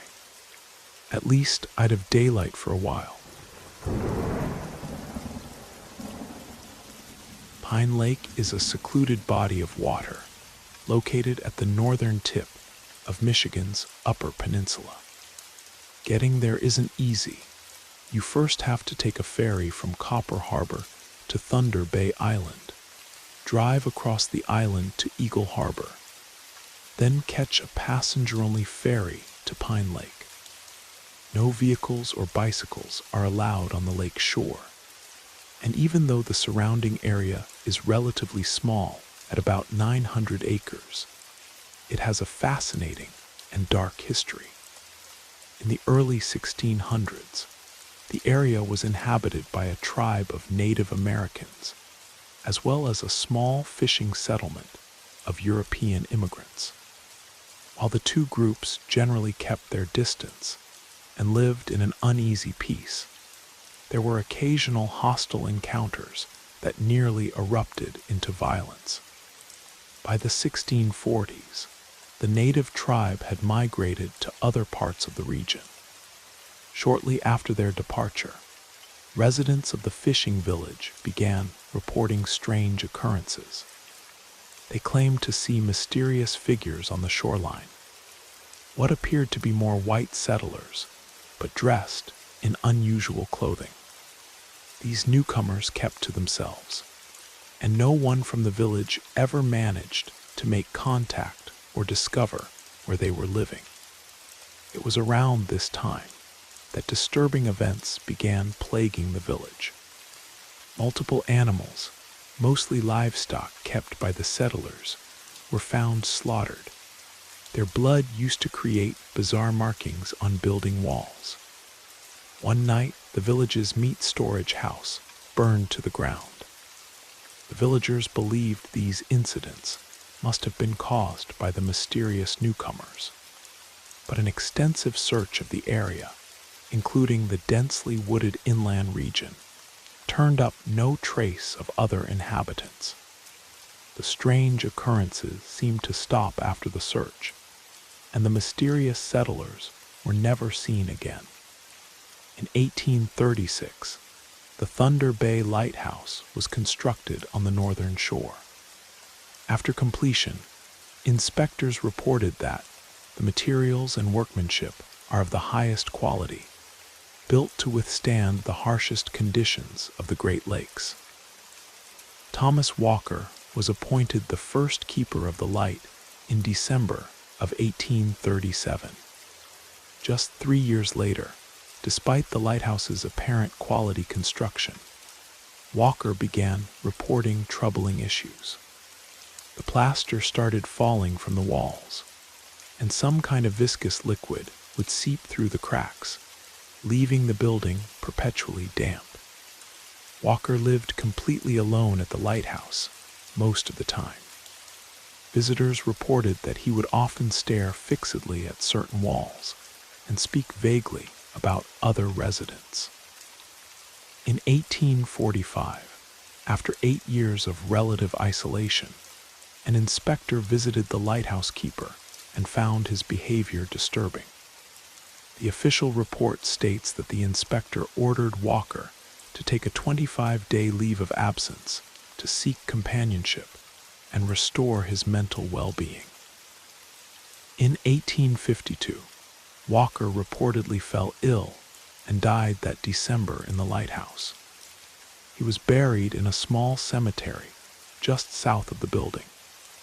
The next lighthouse keeper also reported the inexplicably rapid deterioration of the structure. Friends who visited him said he would speak of seeing strange things in the house at night, though he never elaborated on what exactly he witnessed.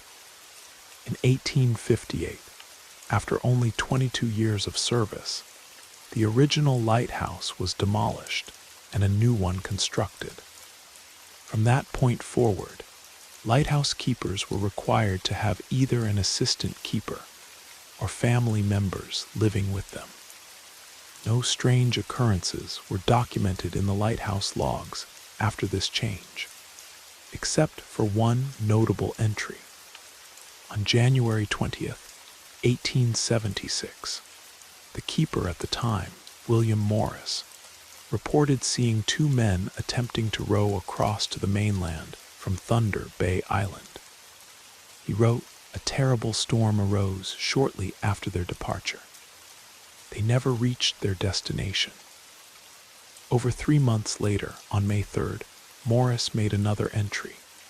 "The 2 men lost last January have been seen several times, once from the Thunder Bay Light and once from Eagle Harbor. The men were apparently frozen solid, sitting upright in their boat among the ice floes. At last account, they were still adrift. There's little hope they will be found and given proper burial." By 1900, most of the island's inhabitants had left for more productive fishing grounds.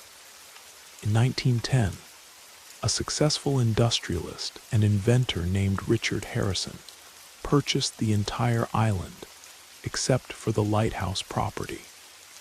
He used it as a private summer retreat from his business empire in Detroit. Harrison is responsible for the unique and unsettling structures still standing on the island today. On the south end, he built a massive stone mansion with a boathouse on the lower level. A towering stone water reservoir was constructed on the east side, and an imposing wooden gateway was built on the western shore. The mansion was used to house Harrison's immense book collection, over 11,000 volumes, including what some claim were rare texts on the occult. Harrison died of heart failure on January 6, 1945, though some have speculated that he actually died of fright after witnessing something supernatural. No writings from Harrison have been found that mention him experiencing anything strange on the island. After his death, several universities expressed interest in his book collection, but he had willed it to the University of Michigan on the condition they purchase it for $300,000, which they did. Much of this history is difficult to verify online, but there are several historical documents preserved in the mansion that corroborate these events. Harrison's personal papers are now housed in the Michigan Historical Society archives. I'm sharing all this history to provide context for my own experiences on Pine Lake last August. I took my first and last trip there after years of curiosity about its mysterious past. After enduring both ferry rides, I arrived on the island around 2 in the afternoon. I had reserved the remote campsite E, a backpacking site about a mile from the dock. I took my time hiking out to the site, enjoying the scenery and taking breaks due to my heavy pack. I was definitely more prepared for camping than hiking.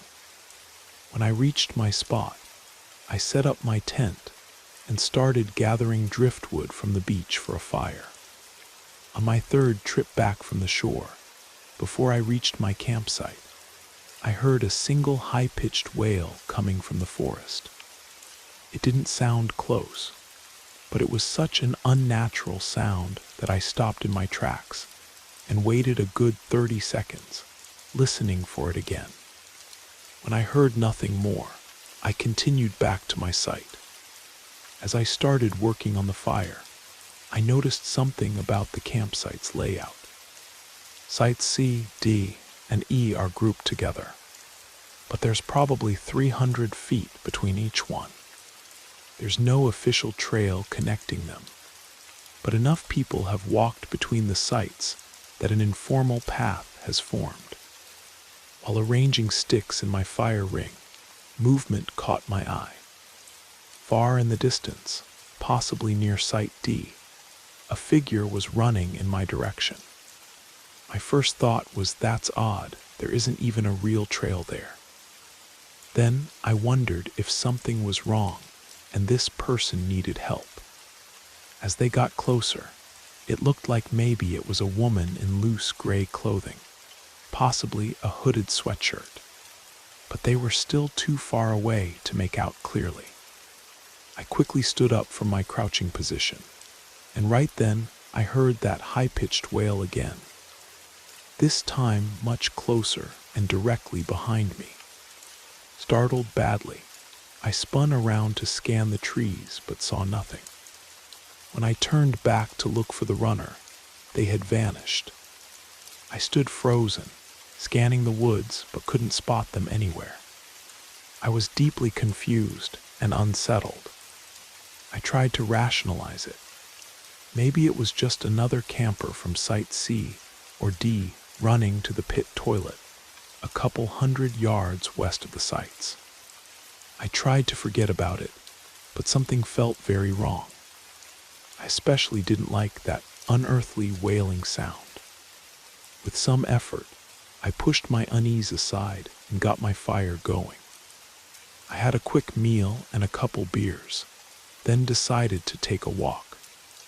I hadn't seen Site C or D yet, so I thought I'd check them out and see if I had any neighbors nearby. Site D was empty, though I did spot the path leading to the main trail and toilet, which made me feel a little less anxious about the runner. I figured maybe someone from Site C had just taken an odd route to get to the main trail by cutting through Site D. It didn't make much sense, but it helped calm my nerves. I continued to Site C and saw a tent set up. I didn't want to disturb anyone, but I thought I'd introduce myself as a neighbor from Site E and C, if anyone matched the description of the person I'd seen running. When I approached, there was a couple sitting at the picnic table. Neither looked like they could have been the runner. They were probably in their mid-30s and seemed pretty drunk, though quietly so. I didn't mention the runner or the strange wailing. After wishing them good night, I walked back to my tent I had a final beer and tried to shake off the weird events of the day. When it got dark, I was ready for sleep. It had been a long day. I dozed off quickly, but woke around 2:30 in the morning to a massive thunderclap. Rain was pouring down, the wind had picked up significantly, and the temperature had dropped sharply. While I generally enjoy camping in the rain, lightning storms are another matter entirely. I felt very exposed as the wind whipped at my tent and thunder shook the ground. The storm lasted about an hour before settling into a steady drizzle. I was just starting to drift off again when I heard that wail. My eyes snapped open in the darkness, and I lay completely still. Another loud wail rang out, much closer this time. I knew there were no dangerous predators on Pine Lake, just deer and porcupines, nothing like bears or wolves. But that knowledge didn't comfort me. There was something about that wail that felt wrong. It sounded almost like a pig's squeal, but distorted and unnatural. I continued lying motionless in my tent and started hearing footsteps outside. The rain partially masked the sound, but something large was definitely moving around my campsite.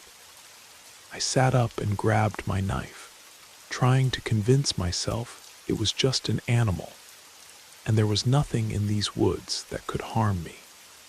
I listened as the footsteps began moving away from my tent. I sat there clutching my knife for maybe 10 minutes without hearing anything else.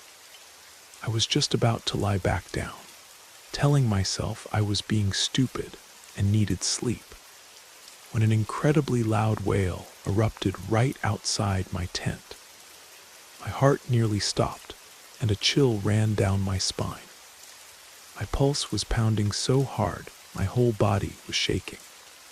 I managed to call out, "Get out of here," in what I hoped was a stern, threatening voice. I didn't hear any more wails or footsteps that night, but I also didn't sleep.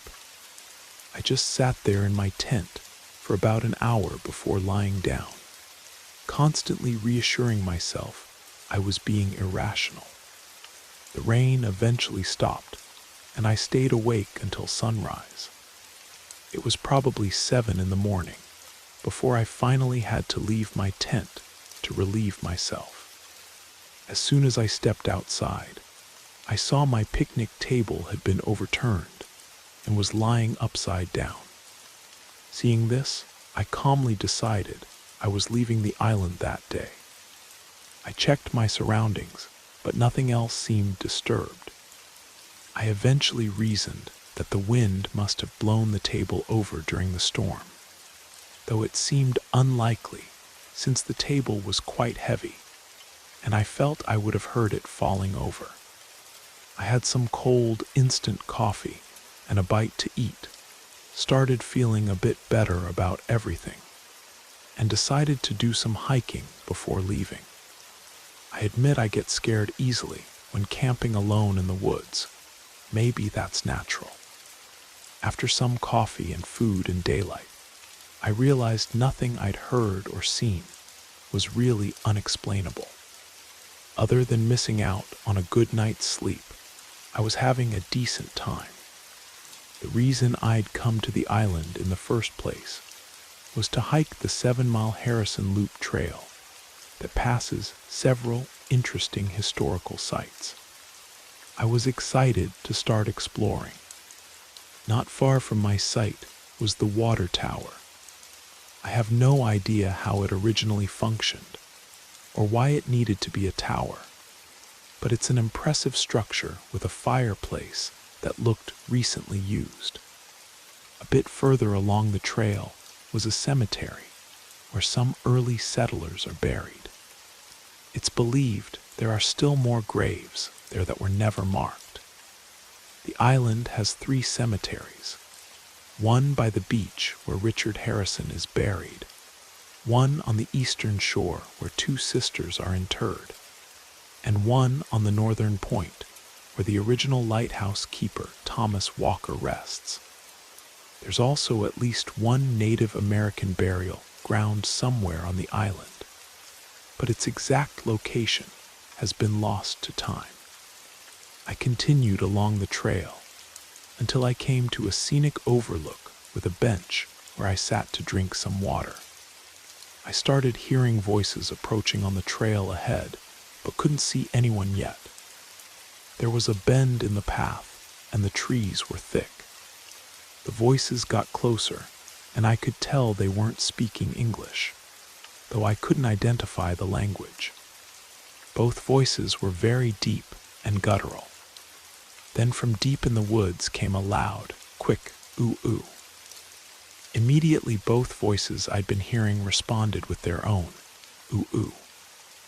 I smiled slightly, assuming these hikers had heard whatever was in the woods and were jokingly mocking it.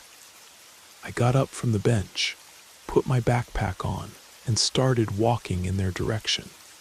But I never found these people. The rest of the hike went smoothly. I visited Walker's grave, took a self-guided tour of the Thunder Bay Lighthouse, passed the imposing gateway that was apparently once part of a larger structure, walked by the mansion and dock area where I'd arrived on the island, came across Harrison's grave, then completed the loop back to my campsite. It was a fascinating hike with lots to see and wasn't particularly strenuous, but I was tired. I walked down to Campsite C to ask the couple I'd met the night before how they'd fared in the storm, but they had packed up and left. I was disappointed because I also really wanted to ask them about the strange wailing sounds during the night. The rest of the evening was uneventful. I built a fire, made dinner, had a beer, and as soon as it got dark, I was ready for bed. Having barely slept the night before, I fell asleep quickly. I might have been asleep for about 3 hours when I woke suddenly, immediately alert. Nothing had obviously woken me, but I felt something was wrong. I sat up in my tent, and an overwhelming sense of dread washed over me. It was unlike anything I'd ever experienced. I felt like there was something in the tent with me, and I could sense its rage seething, uncontrolled anger and hatred directed at me. I felt like something terrible was about to happen, and I was powerless to prevent it. I started shivering uncontrollably. There was a smell of decay that grew stronger and stronger until I thought I would vomit, but I couldn't move. I had never felt so exposed and helpless. I stared straight ahead, frozen, and the strangest thing was that I accepted whatever was about to happen. My mind was telling me that whatever came next, even death, would at least be a relief. Then I passed out, or at least I assume I did. That's all I remember until I woke around 8 the next morning. I was lying on top of my sleeping bag rather than inside it, and my legs were in an unnatural and uncomfortable position. Flat on my back with my left leg straight out, and my right leg bent so my foot pressed against my left knee. My heart started racing, but I kept telling myself it was just a dream and I needed to leave immediately. I packed everything very quickly and started back toward the dock to catch the first ferry off the island. Since the first boat from Thunder Bay Island doesn't arrive until about 10:30 in the morning, I had some time to kill around the mansion and dock area.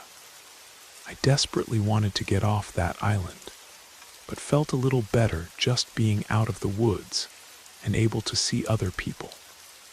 I sat on a bench slightly east of the dock and lit a cigarette just to have something to do while trying not to think about the night before.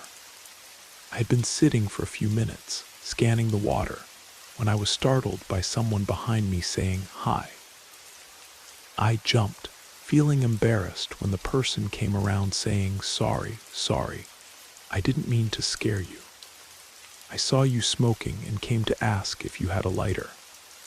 I felt foolish and told him, "That's fine. I just didn't sleep well last night and was kind of zoned out." I handed him my lighter. He thanked me, lit a cigarette, and returned it. We started talking about typical things. He said he was from Detroit. We discussed the recent storms, and he seemed like a real outdoorsy type, talking about his plans to move to Thunder Bay Island. It was a nice, normal conversation that helped take my mind off the night I'd had. He seemed like a friendly guy. Then naturally, he asked what site I'd been staying at. I told him I was at Site E the last 2 nights, and he said he usually books that site, but I must have reserved it before him. He said he'd booked Site D these past 2 nights. I was surprised by this, since no tent or anything had been at Site D the 2 times I'd walked past. I told him this, and he said he comes to the island a few times a year, and while you have to book a site, he actually camps in different areas around the island. I asked where he camps, and he told me that most of the time he camps in the East Cemetery. He also likes to camp in the woods south of the lighthouse. He told me that he hikes about halfway down the Fernwood Trail and just heads north into the woods where he finds a place to camp.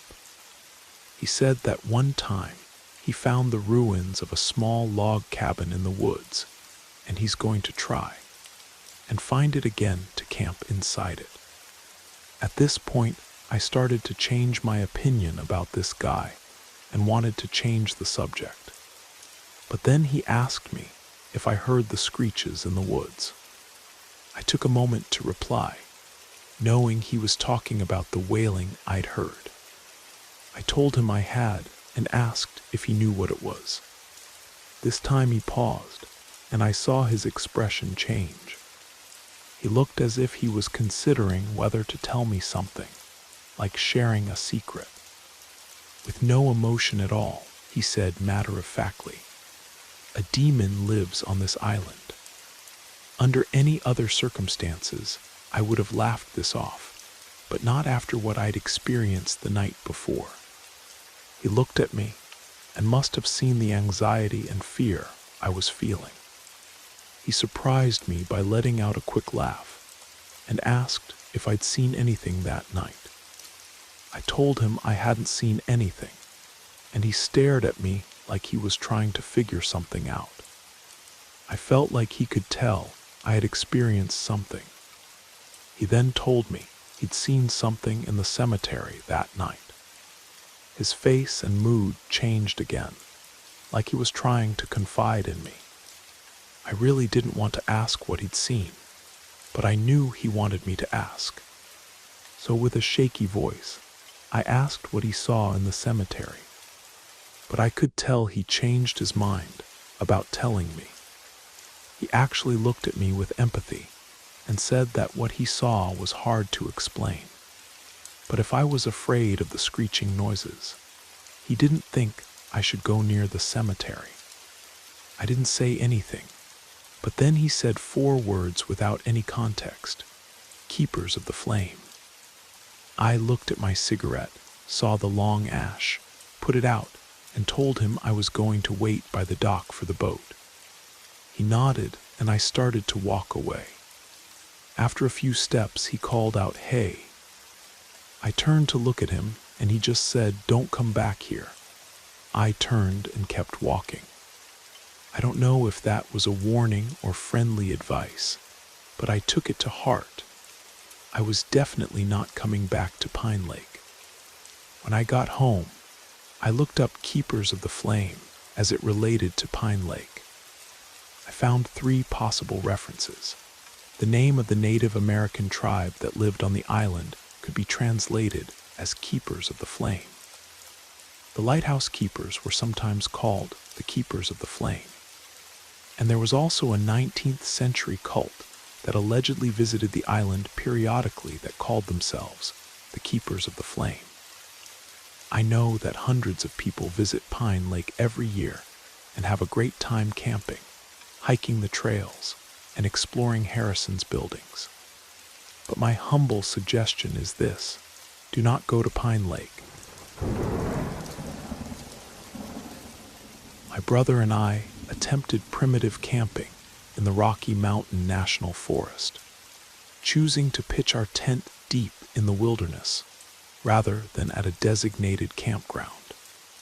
We also decided, perhaps unwisely, to take a heroic dose of psychedelic mushrooms. At first, everything was wonderful. Butterflies danced through the air everywhere we looked. We spent some time sitting in a crystal-clear mountain stream, letting the cold water rush past us. But then things started to feel off. We developed an overwhelming sensation of being watched, and kept catching whiffs of an intense, rotting stench carried on the wind that would come and go. We felt an urgent need to return to our camp and build a fire, so we did. That's when we noticed the butterflies. There were far too many of them, an unnaturally large number that felt deeply unsettling. My brother was gathering firewood nearby when he discovered a dead eagle. Then another, then several dead hawks. Soon we realized we were looking at an entire trail of dead birds, leading back into a darkened thicket in the woods. We decided to retreat to our tent and try to overcome these disturbing feelings, telling ourselves it was just coincidence combined with the effects of the mushrooms. But at the same time, we both felt a frantic need to get out of there before dark. It was like that primal fear you get playing survival games when night falls, and you know the monsters will emerge. We packed everything so frantically that we accidentally broke our tent, then hurried to leave. The second we got out of that section of forest, we felt an immense relief wash over us that we couldn't explain. It was as if the eyes of a predator were no longer fixed upon us. We went back the next day to retrieve our abandoned gear and to see how different the vibe would be while sober. We also wanted to verify if those dead birds were real or a hallucination.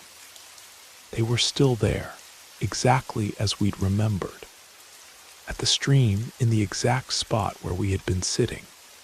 Someone had built 2 stone cairns, one for me and one for my brother, with a line of rocks dividing the river between them. This was extremely bizarre, especially since we'd returned early in the morning. If someone had built these cairns, they must have worked through the night. Why would anyone do that? Were they watching us the whole time?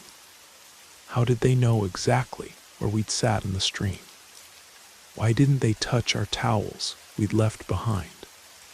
Taking those mushrooms in such a remote location was probably one of the most foolish things we've ever done.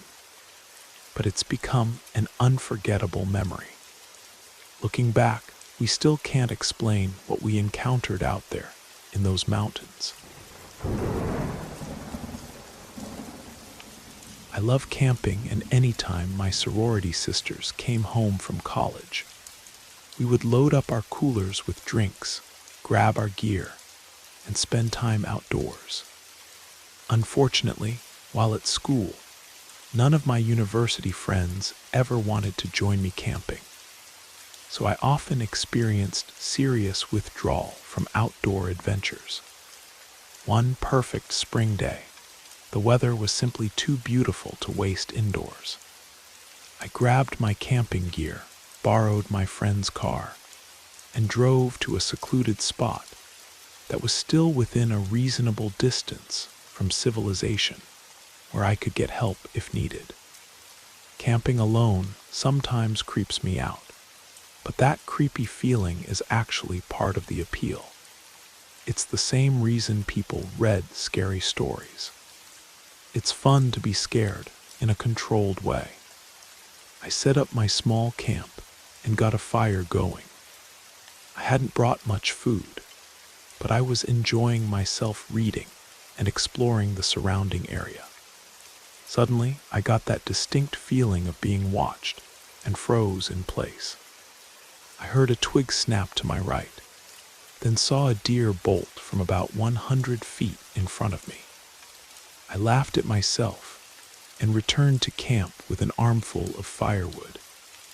I kept spooking myself hearing sounds just outside the ring of light cast by my fire. But I knew I was just getting in my head, so I shrugged it off and continued whittling a stick I'd been playing with.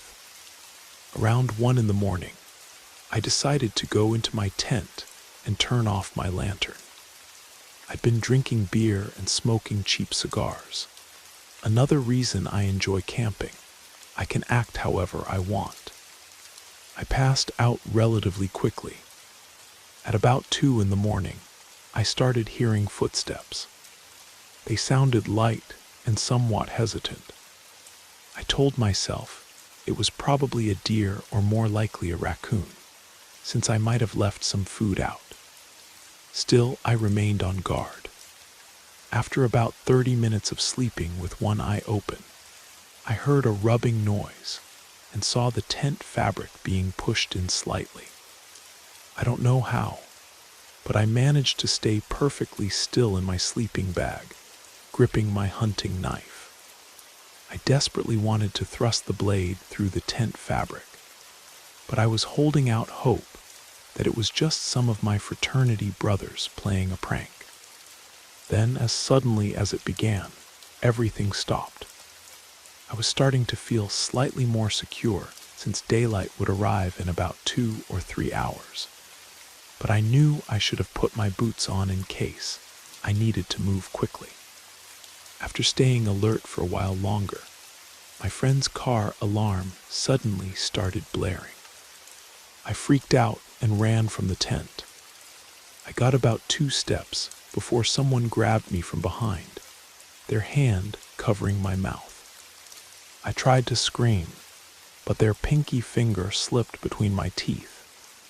I've heard people can perform superhuman feats during adrenaline rushes. In my case, I just clamped down hard.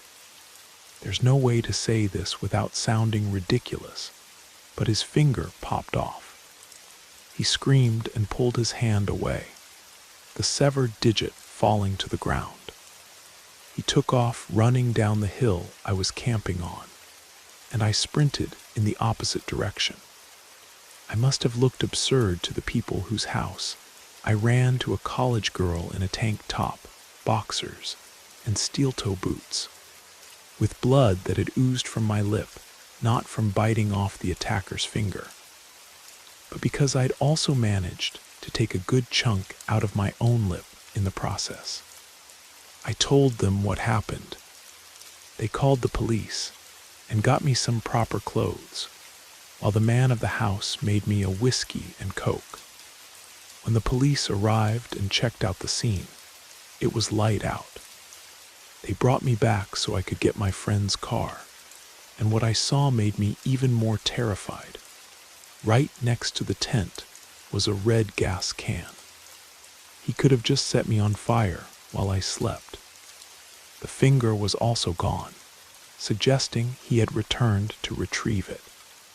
The most unsettling part is they never caught the guy. So somewhere out there is a man sitting down to dinner, maybe alone, maybe with a wife and kids, and he's missing his right pinky finger. In 2019, I was hiking with a group in Yellowstone. We were camping near the western edge of the park on our second day when we set out to climb one of the smaller peaks. Many of us were relatively inexperienced hikers and preferred the safety of traveling with our experienced adventure guide, Marcus. The weather was perfect, not too hot, with a gentle breeze. We took photos and rested at the summit, the breathtaking view making us forget about our aching legs. Many of us were celebrating the achievement. One of the reasons I love hiking with a group. But you'll soon understand the other reason. We began our descent, knowing that climbing down was in some ways more challenging than going up. My legs felt unstable, and it was hard on the knees as we navigated the rocky path. I suddenly misstepped, slipping on loose shale, and fell about 4 feet down onto a lower section of the trail. As I landed, I felt searing pain shoot through my right ankle. The overwhelming wave of agony took my breath away. I tried to move, but the pain was excruciating. There was no way I could put any weight on it. My friends rushed to my side, but I couldn't focus on what they were saying through the intense pain. Marcus was trained in first aid and examined my ankle. I couldn't bring myself to look at it.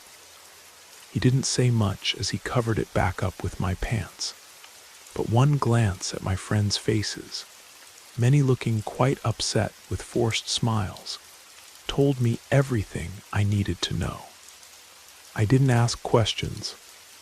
I knew it was bad. The relentless throbbing wouldn't subside.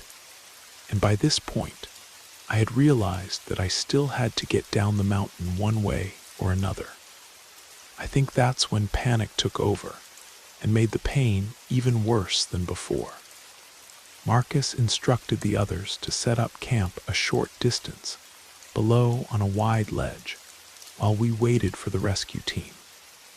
He stayed with me, providing as much comfort and support as he could. But every small movement sent fresh waves of pain through my leg, making me whimper.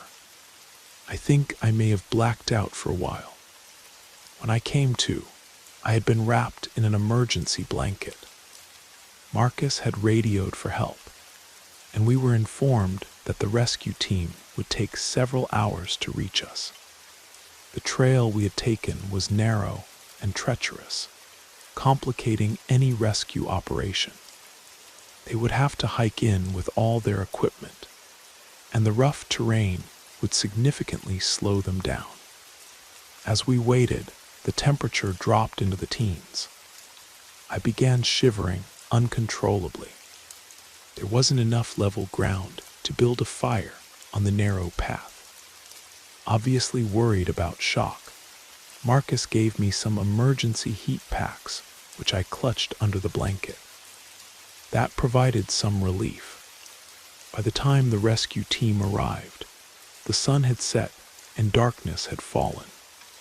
Their hike up to us must have been grueling at that pace, but they were amazing and quickly assessed my condition before hoisting me onto a stretcher. Tears welled in my eyes from the pain as they moved me, but I was incredibly relieved they were there. Carrying me down the mountain meant navigating the rugged terrain in the dark while supporting the stretcher. I wasn't fully aware of what was happening, but I could hear their precise communication as they worked together to climb down without jolting me too much. I remember drifting in and out of consciousness as the pain overwhelmed me, but Marcus would later tell me the details of that night. The narrow trail meant the crew had to proceed with extreme caution to avoid slipping or dropping the stretcher. The darkness added another layer of complexity, with only headlamps to light their way. Loose rocks and uneven ground made every step precarious, and the crew had to constantly communicate to coordinate their movements. When we finally reached a flatter area, they transferred me to an ATV, which took me the rest of the way to the ambulance. The ATV ride was bumpy, each jolt intensifying the pain in my leg. The paramedics in the ambulance were kind and efficient, their gentle reassurances a small comfort amid the pain and fear. They checked my vital signs, kept me warm, and assured me that I would be okay, though I could hardly focus on their words through the haze of pain. At the hospital, they performed X-rays and tests to check for fractures. They determined I had a compound fracture and needed surgery to realign my ankle before casting it. I was in the hospital for about 24 hours, and I remember being so happy to see my friends waiting in the hotel lobby when they discharged me that I started crying. I knew I wouldn't be able to hike with them for some time. The doctor said it would likely need months to heal before I could start building the muscle back up to help strengthen it. I worried that I wouldn't get to see my hiking buddies because of this, but I should have known they would rally around me. Certain experiences in life reveal who your true friends are, and I'm as grateful for that knowledge as I am to the incredible rescue team. Without them, I would never have made it down off that mountain. Over the next few weeks, I rested. After that, I needed help getting to work, as I could no longer drive. The boredom got to me at times, but my friends often visited, bringing food, books, and encouragement. Their support was invaluable in helping me stay positive through the difficult days. Each day was a battle against frustration and monotony, but their unwavering support made it bearable. Reflecting on the experience, I realized how many people had played a role in my rescue and recovery. Marcus had made the tough decision to send the group ahead while staying with me. The rescue crew had worked tirelessly to reach us and get me to safety. The hospital staff had provided essential care, and my friends had been there for me every step of the way. So many people helped save my life that day. Their combined efforts, skills, and compassion made all the difference. It was a humbling experience that showed me the strength of human kindness and the importance of community. I learned that even in the most challenging situations, there are always people willing to help others in need. As I healed, I made a promise to myself to pay it forward. Inspired by those who had helped me, I shared my story with others, emphasizing the importance of safety and preparedness. Inspired by Marcus and the rescue team, I signed up for a first aid course, wanting to be equipped to help others in emergency situations. By the end of the year, I was back on smaller, flatter trails. My leg had healed, but I was now more cautious. I know I got very lucky. There are people who hike alone, and sometimes when I have a quiet moment, I can't help but think that without my hiking group, I would most likely still be up on that mountain 5 years later. When my friends and I were in high school, 2 friends and I decided to go wild camping. We hitchhiked to one of the entrances of Olympic National Park, intending to find a nice spot to set up camp. In Washington State, wild camping is permitted in most areas, as long as you don't cause damage or leave a mess. The first few days were fantastic. We explored the dense rainforest, enjoyed the pristine mountain lakes, and even managed to set up a decent camp despite our limited experience. But by the 5th day, we had run out of beer. We were no longer inspired by canned sausages and beans, which had become increasingly unappetizing. To make matters worse, the weather was awful. Constant rain and wind made everything miserable. Adding to our discomfort, swarms of mosquitoes attacked us relentlessly, leaving us covered in itchy bites. We were cold, wet, hungry, and desperate for some comfort. On the sixth night, we were completely over it. We decided to start walking the several miles back to the road, hoping we could hitch a ride back home. We packed up our soggy gear and set off in the pouring rain. We managed about 5 miles before realizing we had no idea where we were going. The forest paths all looked the same in the dark, and we were completely lost. Around 10 at night, just as our spirits were at their lowest, a solo hiker came across us. He was an unsettling character who made the hairs on our necks stand up. He had an intense, unblinking stare and made uncomfortably direct eye contact. He warned us to be careful, saying that anyone could come along, murder us, and we'd never be found. After thoroughly unsettling us, he abruptly changed his demeanor and started trying to be helpful. He mentioned having a van parked nearby with extra food and supplies. He invited us to come with him, saying it would be more comfortable than camping out in the open. We were hesitant, our instincts screaming that something was off, but the prospect of a dry place to stay and some food was tempting. We exchanged uneasy glances, but eventually decided to follow him to the van, thinking we could quickly leave if things got weird. We reached the van, and the hiker invited us in. It was cluttered with various camping gear and supplies. He handed us some sandwiches and drinks, which we accepted gratefully. As we ate, he started talking about his adventures and experiences in the wild. At first it seemed harmless, but then he began bragging about his knife collection with an unsettling grin. He pulled out a large hunting knife and started showing it off. He then opened a drawer to reveal several more knives of different sizes and shapes. He talked at length about how each one was unique and detailed various ways they could be used. A little speechless, my friends and I exchanged nervous glances.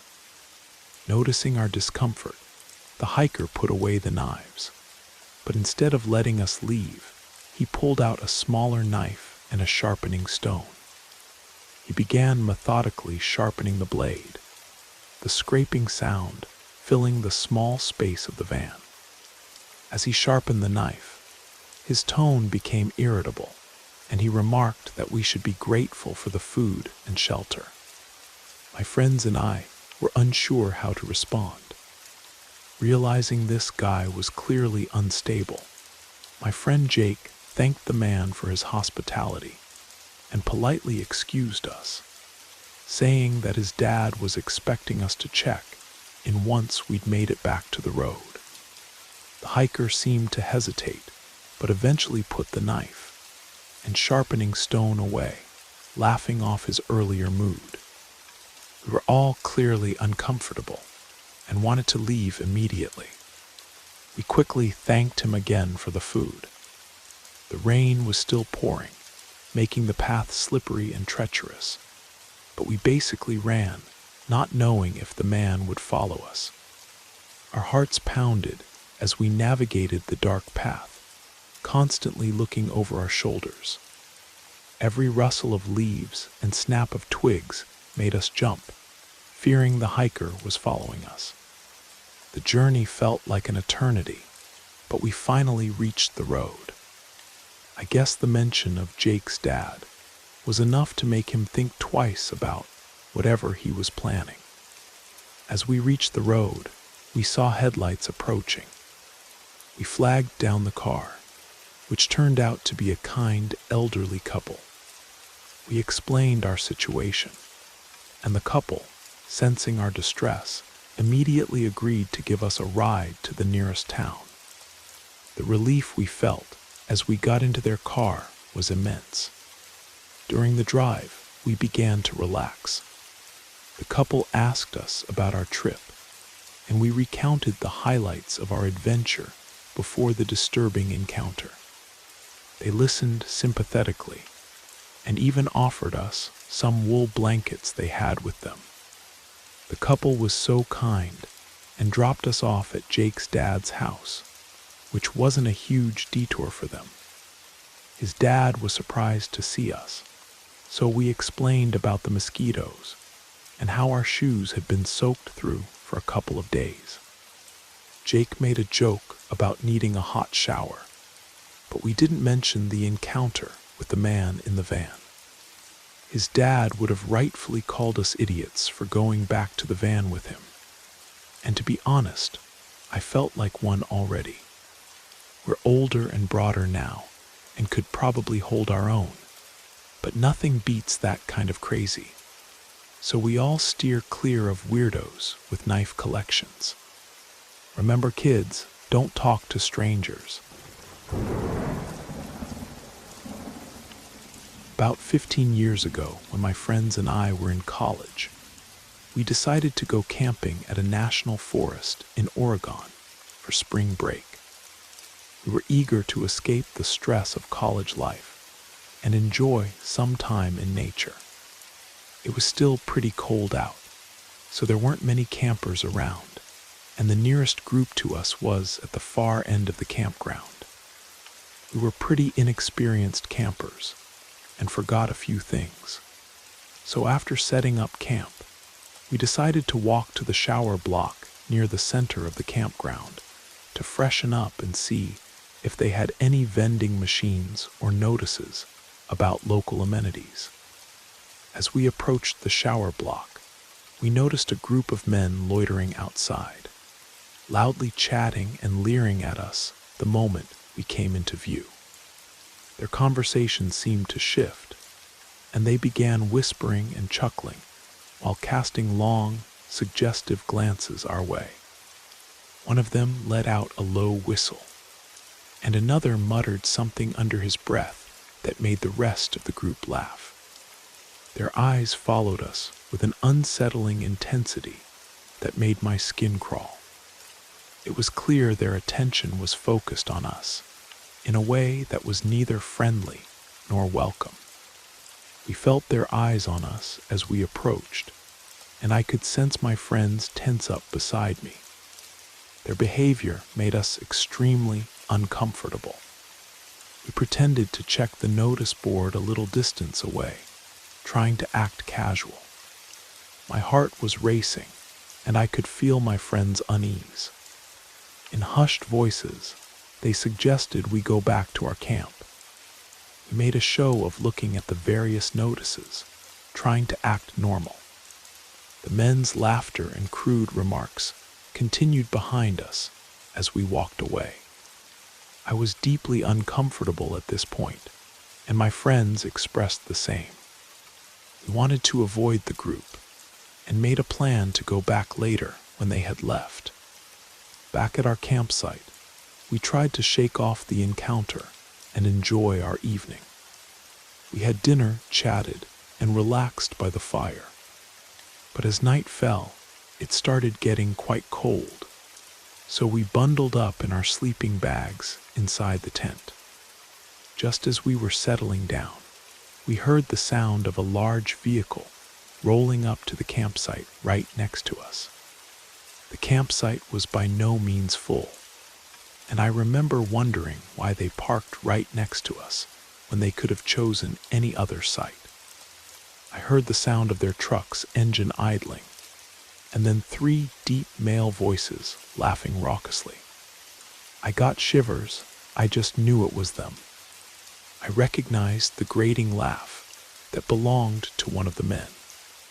My friends had clearly come to the same realization. They were staring at me with wide eyes. "Do you think they know we're here?" my friend Amanda whispered.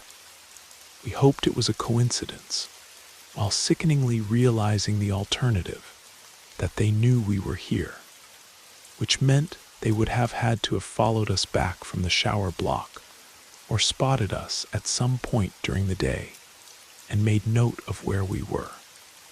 We felt like sitting ducks, but it got worse.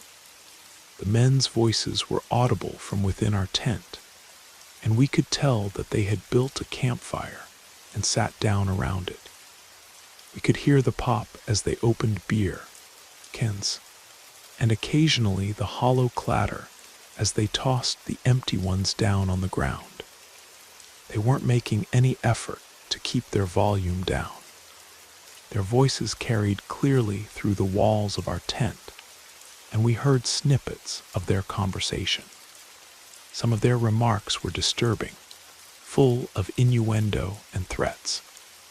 They mentioned scaring those girls and laughed about it, their tone making it clear they found the idea amusing.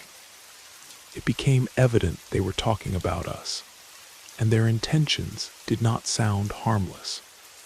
My friends and I exchanged fearful glances, our anxiety quickly escalating. We huddled together in our tent, whispering our fears to each other and trying to come up with a plan. We knew we couldn't slip past them, and we couldn't just leave. We didn't know what they would try, and they were bigger, stronger, and possibly more dangerous than we could handle. There were no other campers close by to witness or intervene, and I didn't want to think about what might happen. Every rustle outside made us jump, and each burst of laughter from their campfire sent a wave of dread through us. The flimsy fabric of the tent was no protection at all, and we were acutely aware of how vulnerable we were. We lay there, our breath shallow. I could feel my heart pounding so hard my entire body was pulsing with each beat. We were all trying to stay as quiet as possible. The sounds from the men's campfire were a constant reminder of the threat just outside. At one point, we heard footsteps approaching, and we held our breaths, terrified they were coming for us. The footsteps stopped just short of our tent, and we could hear whispers and laughter. We took turns staying awake, keeping watch and listening for any signs of trouble, and were resolved to get out of there as soon as the men went to sleep. The hours dragged on, and every noise seemed amplified in the stillness of the night. We clung to each other for comfort, whispering reassurances that we would get through this. The occasional sounds of the men breaking the silence made it clear they were still awake and still drinking. The fear was palpable, a physical weight pressing down on us. I don't think any of us actually slept. At some point in the early hours of the morning, after we hadn't heard a sound from the men for a few hours, we quickly and quietly packed up our things from inside the tent. I whispered to my friends that we should leave the tent, and as soon as we exit, make our way quickly and quietly to the car. I opened the zipper to the tent as quietly as possible and motioned for my friends to follow. We crept to the car, taking care to open the doors softly. My friend Rachel was driving, and she was able to throw herself in and start the engine by the time Amanda and I had our doors closed. She was pulling away before we were even fully settled. I had never seen her drive like that. We drove away from the campsite, kicking up dirt as the wheels spun. My heart was hammering in my chest. I've never known fear like it. We were all shaken up, and as soon as we came to the nearest town, Rachel took the exit and parked up in the first spot she could find, a little mom-and-pop cafe. Her hands were trembling on the wheel from adrenaline. I kept expecting to see them behind us, she said shakily. I reassured her that we were safe now and suggested we let someone know what had happened, where we were, and that we were on our way back. She seemed reassured by this idea. Our moms were good friends, so we called each of them and explained the situation. My older brother had stopped by my mom's house that morning, so she sent him to come meet us on the road.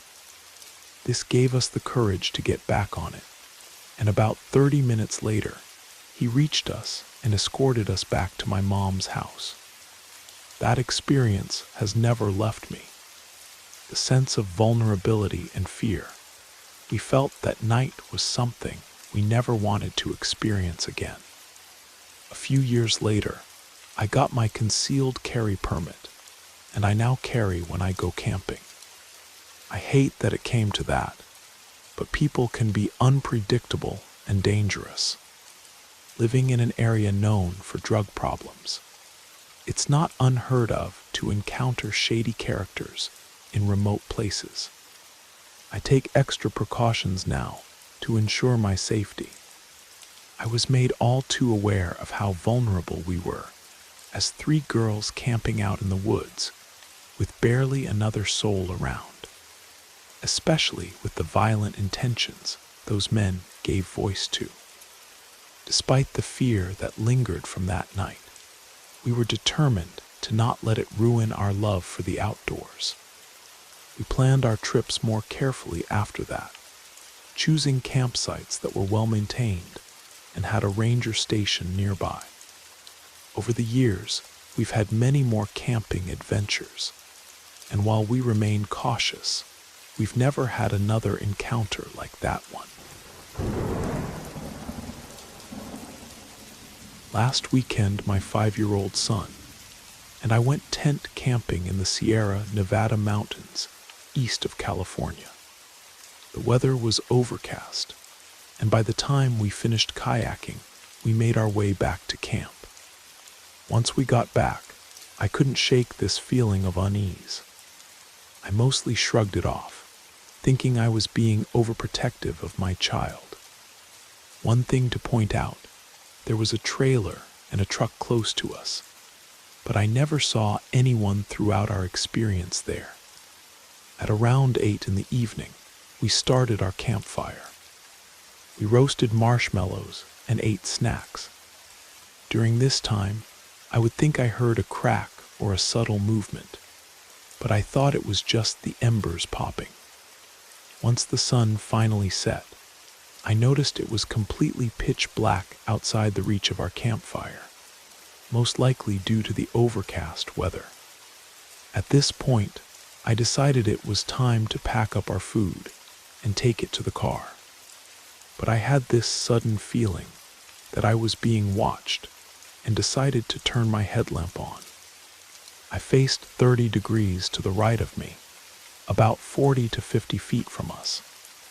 I saw a small bush-like tree, and above the tree, standing behind it, I saw 2 big circular white eyes with a hint of purple staring at me.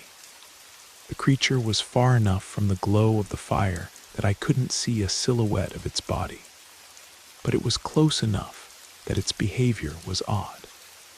It was only seconds away from us if it decided to run. My first thought was that it was a bear standing on its hind legs, just being curious. It looked to be 8 feet tall or so. As I had my light facing the creature, who was abnormally close to our campsite, I grabbed my son and bear spray. I told my boy there was a bear behind the tree and assured him we would be fine. This creature just watched us intently. Suddenly, a few seconds later, my intuition screamed, "Get out now." I started walking backwards towards my car and told my son to walk slowly with me. The creature made no movement and tilted its eyes to follow us as we moved away, until my light could no longer reach it. I can't explain this new type of fear I was experiencing. It was unnatural. I think prioritizing my boy's safety allowed me to get us to the car in a much more composed manner.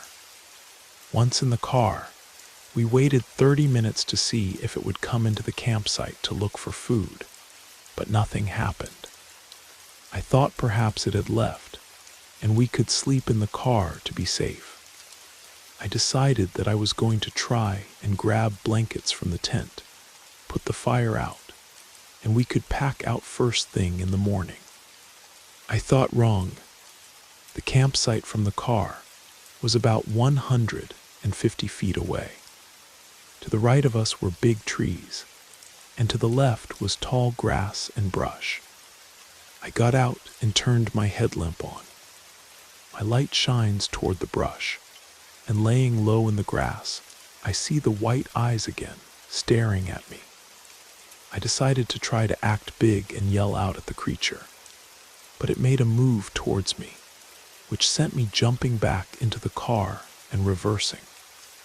I tried to shine my car lights towards it, but couldn't see anything. I decided to find help. I drive down and find a friendly fellow dad camper, who's happy to help me pack up my things and leave. He arrives with a much brighter flashlight and his truck. As I'm packing, he sees the eyes and mentions there's 2 of them. He states they're not moose, deer, mountain lions, and if it is a bear, it's really odd behavior. He doesn't know exactly what they are. I face towards where he's shining his light and see a second pair of white eyes. At this point, I am terrified. One of them is standing tall, while the other is lower.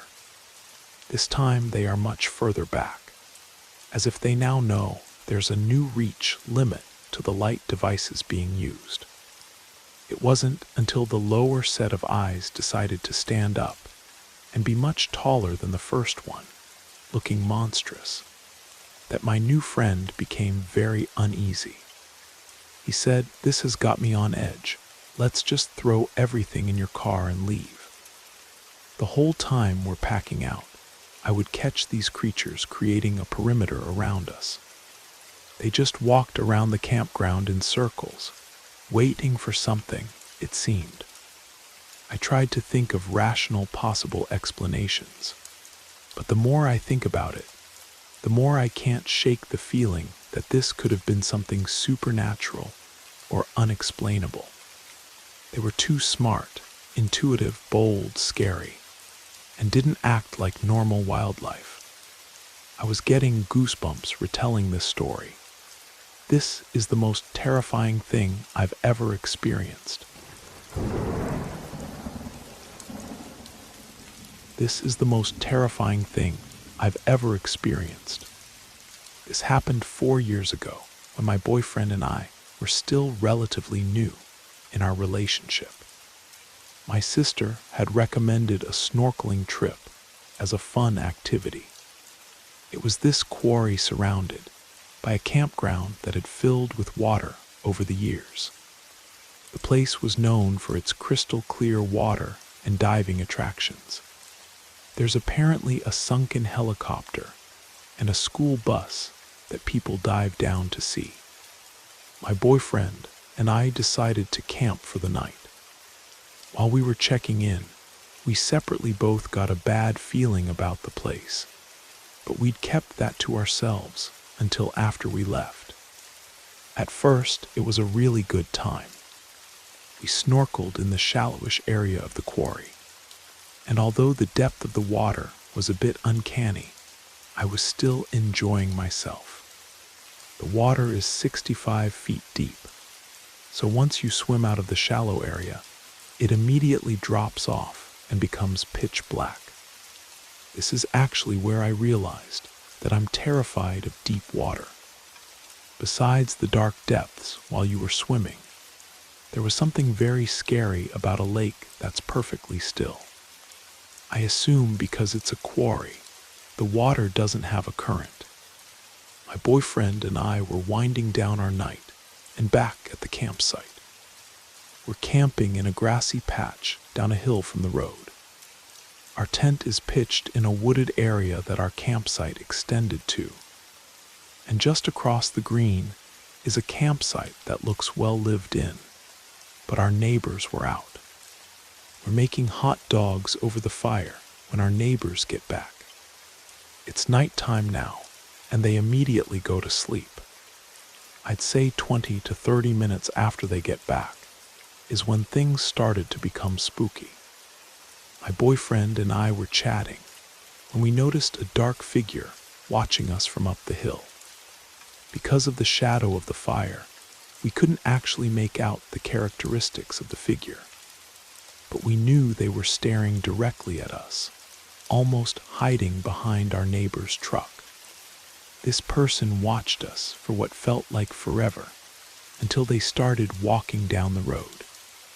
We both watched them in dead silence, watching them walk behind trees, the same ones that connected to our campsite, but also went between us and them.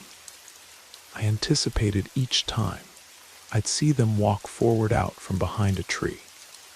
It was a good 4 or 5 trees they came out from.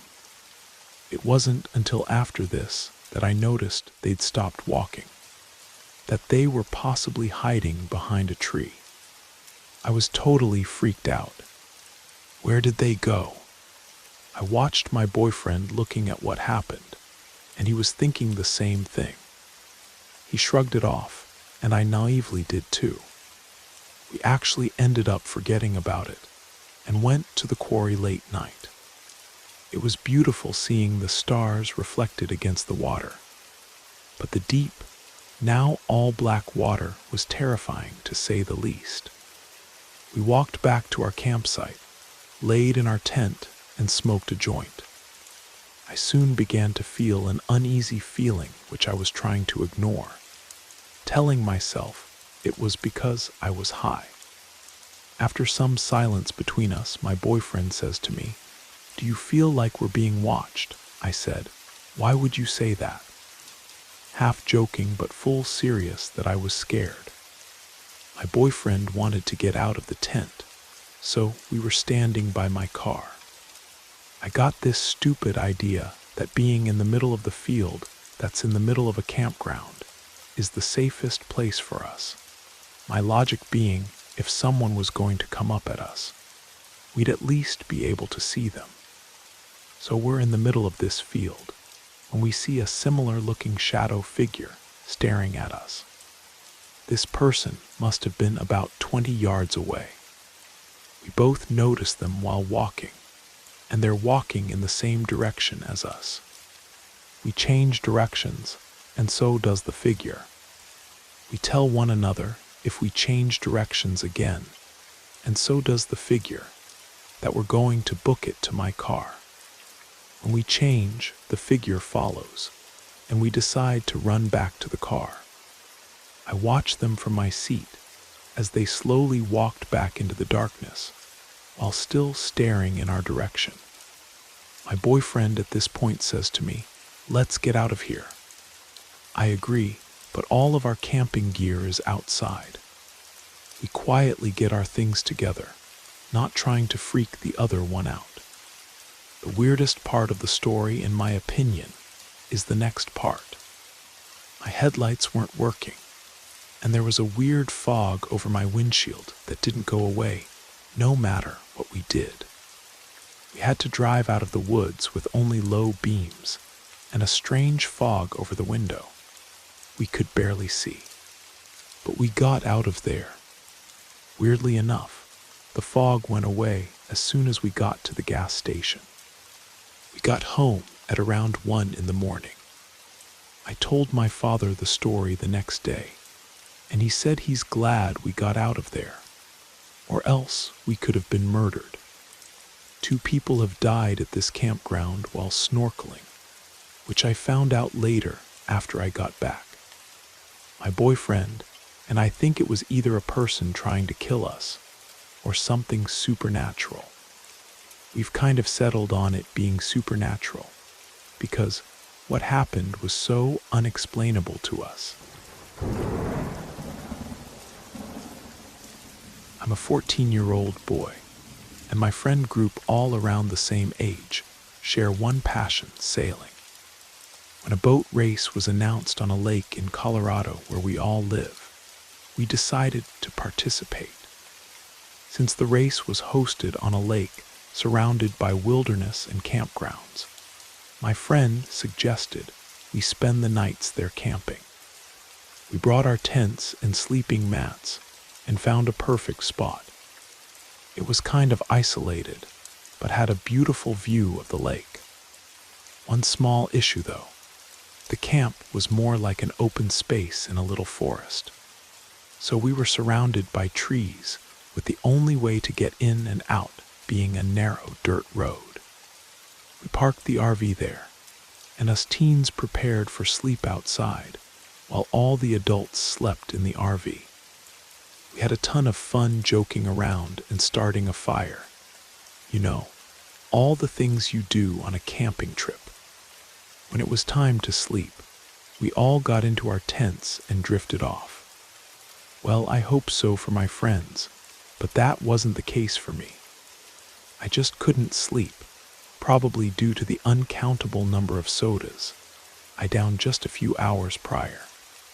As I stared at the roof of the tent, I started to have the feeling that we weren't alone there, that there was something, or even worse, someone there with us. I didn't think much of it until I heard the loud sound of a tree branch breaking. I wasn't the only one to hear it. My friend who was in the tent with me suddenly woke up and whispered, "What was that?" I told him that it was probably an animal wandering around and accidentally broke a tree branch on the ground, as it probably would often occur in forests like that. As I kept explaining, my friend signaled to me to be quiet and listen. There were footsteps.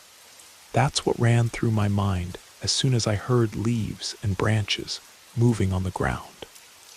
What happened next, though, is scary.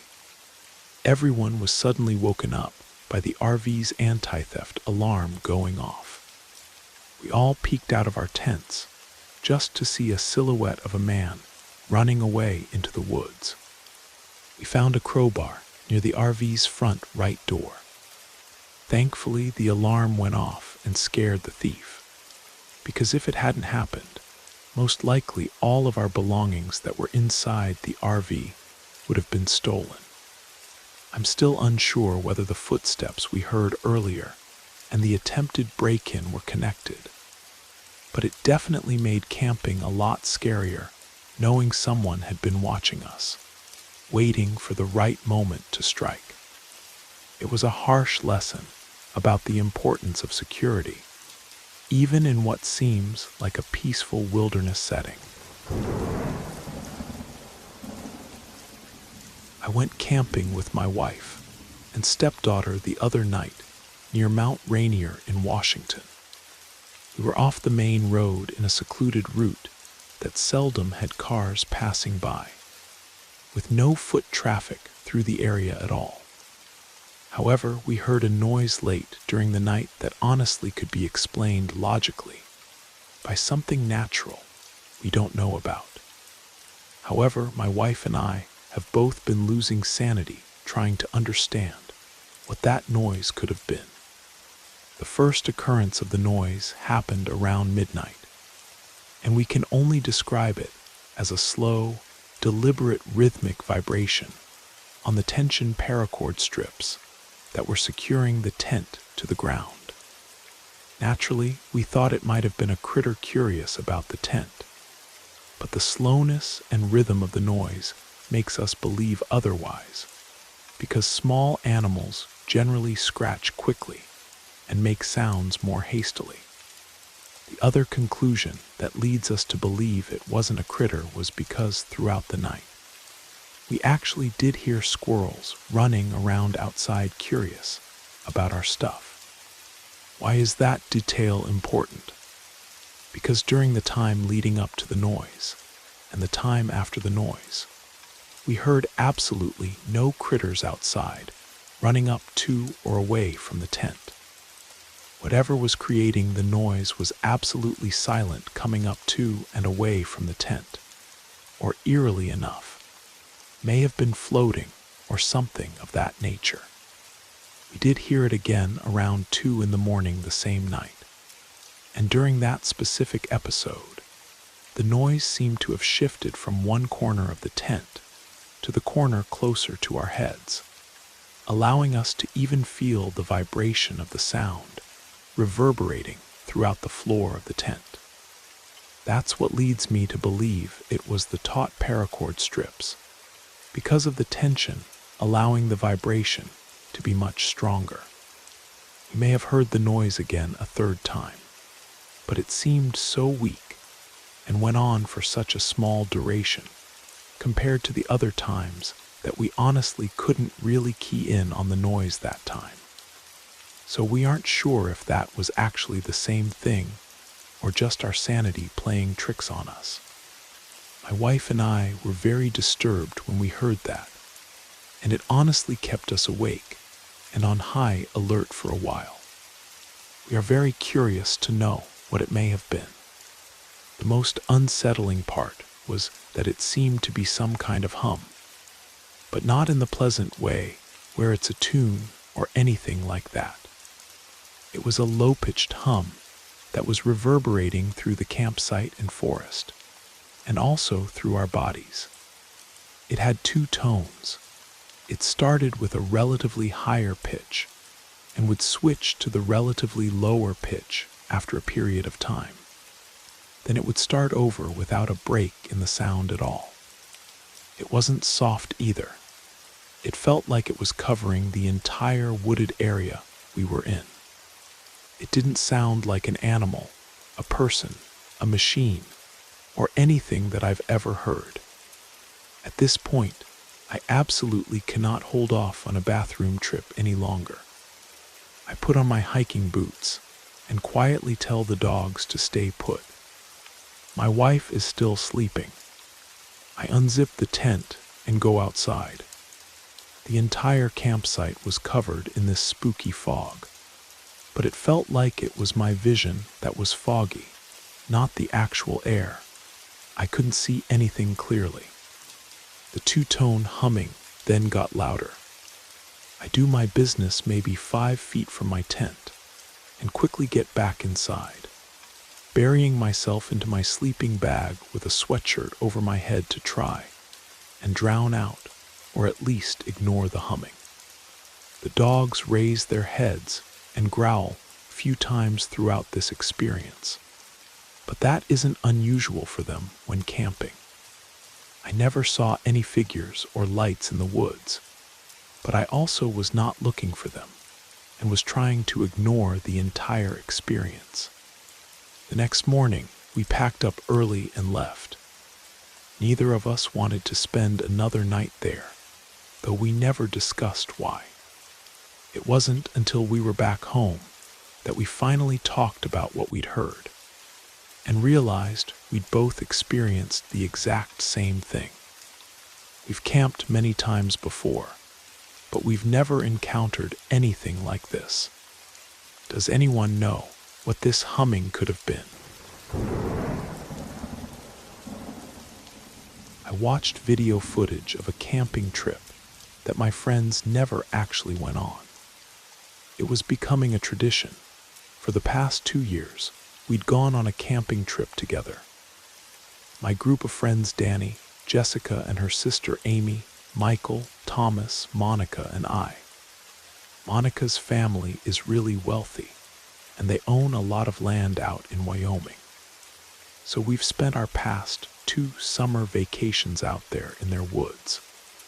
We pitch a few tents in what's basically the backyard of Monica's grandmother's huge Victorian-style house.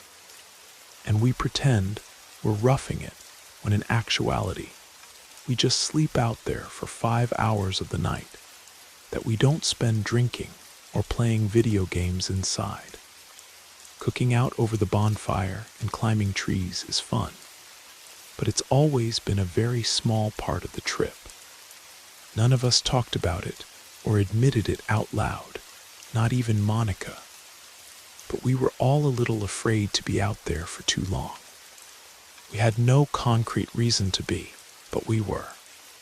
No matter how many times the Wilson family assured us that the property was safe, I'd never seen or heard anything out of the ordinary out there. Maybe it was just because I'd seen enough horror movies to develop a fear of the woods in general.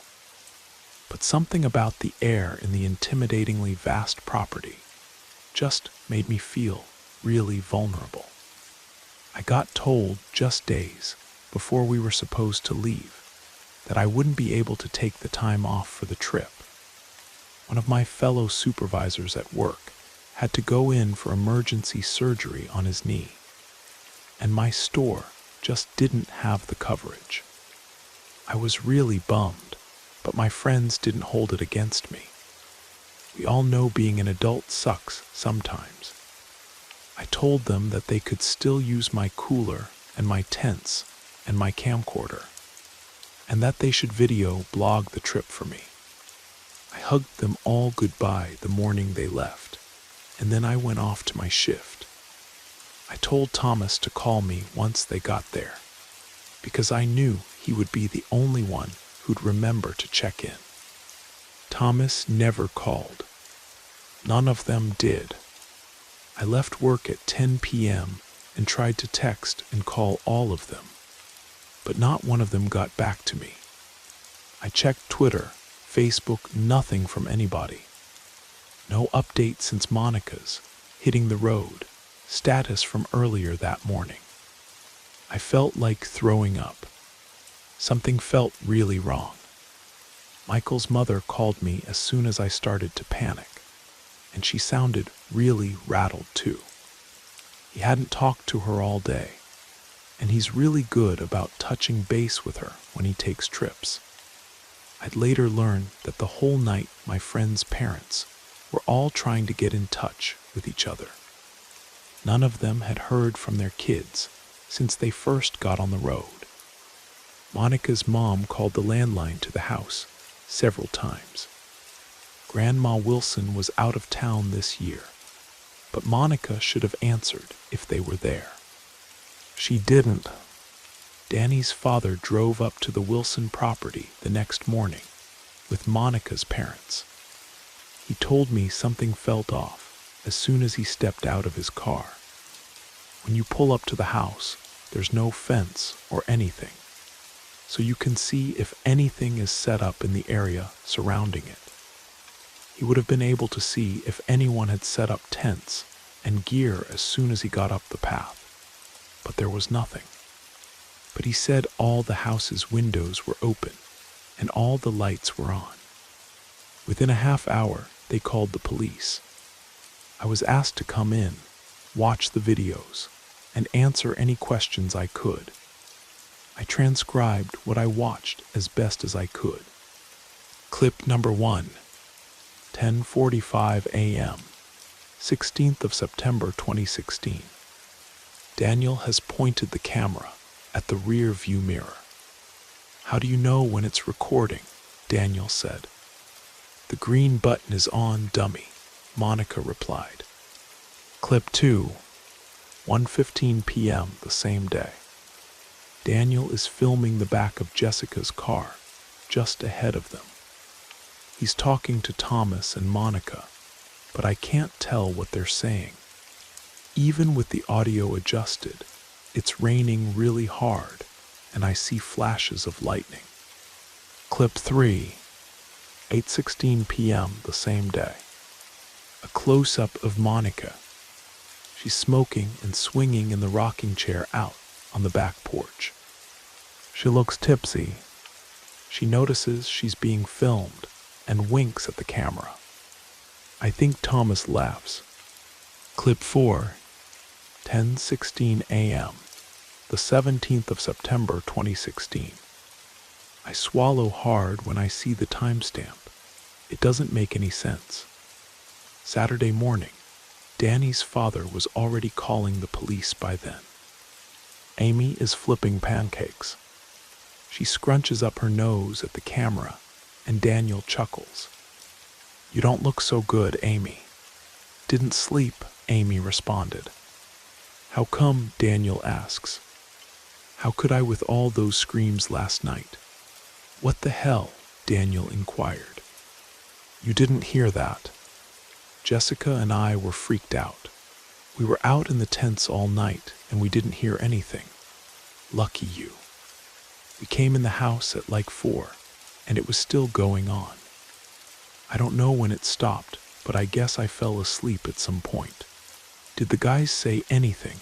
They're not up yet. I don't know. Here, can you pass me that? And then the clip finished. Clip 5, 11:14 a.m., the 17th of September 2016. A wide shot of the backyard. I can hear glasses clinking, and a couple of my friends taking drags of cigarettes. I can see a figure standing far off by the edge of the woods, but whoever's filming doesn't seem to notice it. Then I hear Daniel's voice followed by Thomas's, then Michael's. They're talking about the hot tub needing repairs because the bubble jets don't work. And then the figure moves and Daniel sees it. Whoa, whoa, what the F, Daniel starts to say. What, Michael asks. Dude, Thomas began. Holy what the who, the Daniel continued. Daniel, Michael called out. Yo, what the hell, man, Thomas said. Did you see, Daniel continued. The figure is contorting in the distance, and I cover my mouth with my hand. It's shaped like a person, but it starts doing this odd twitching movement with its arms. They look almost like they're stretching out really long and then shrinking again. The legs are bending like a flamingo's. The boys behind the camera are yelling and freaking out. The shot cuts to the figure, launching itself upward into the trees. Clip 6. The timestamps are turned off. It's night time. A shaky shot of the deck out back. The porch light is on and Amy and Michael have their backs to the camera. They're crouched down sitting on the steps, and Amy is sobbing. Michael looks behind his shoulder and mouths, "Turn it off." But the camera's still recording. Michael pecks the top of her head and rubs her back, but she barely moves. Are you sure you saw? Michael started to ask. His voice is too quiet for me to hear everything he says. I'm pretty sure Daniel is the one filming again. I don't see Monica in the shot, but I hear her voice, and then Thomas's. What happened? Monica asks. You didn't hear that, Thomas replied. What do you mean? Monica asked back. There's something in this house, man, Thomas told her.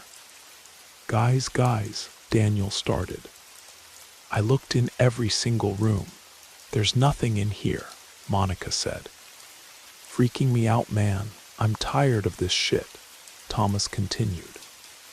Well, what do you want me to do, Thomas? Monica asked him. Clip 7. A shot of somebody caught very high in a tree. Whoever's filming is panting and coughing like they've been crying. And it sounds like it could be either Daniel or Thomas. The shot is focused on whatever's stuck up there, and something breaks off the tree and falls. It makes no noise when it lands, and that's where the shot cuts. Clip 8. It's a shot of Monica's room, or what used to be her room when she was a little kid. I've only been in that room a couple of times. It's full of old childhood stuff, so there's really nothing for us to see or do in there.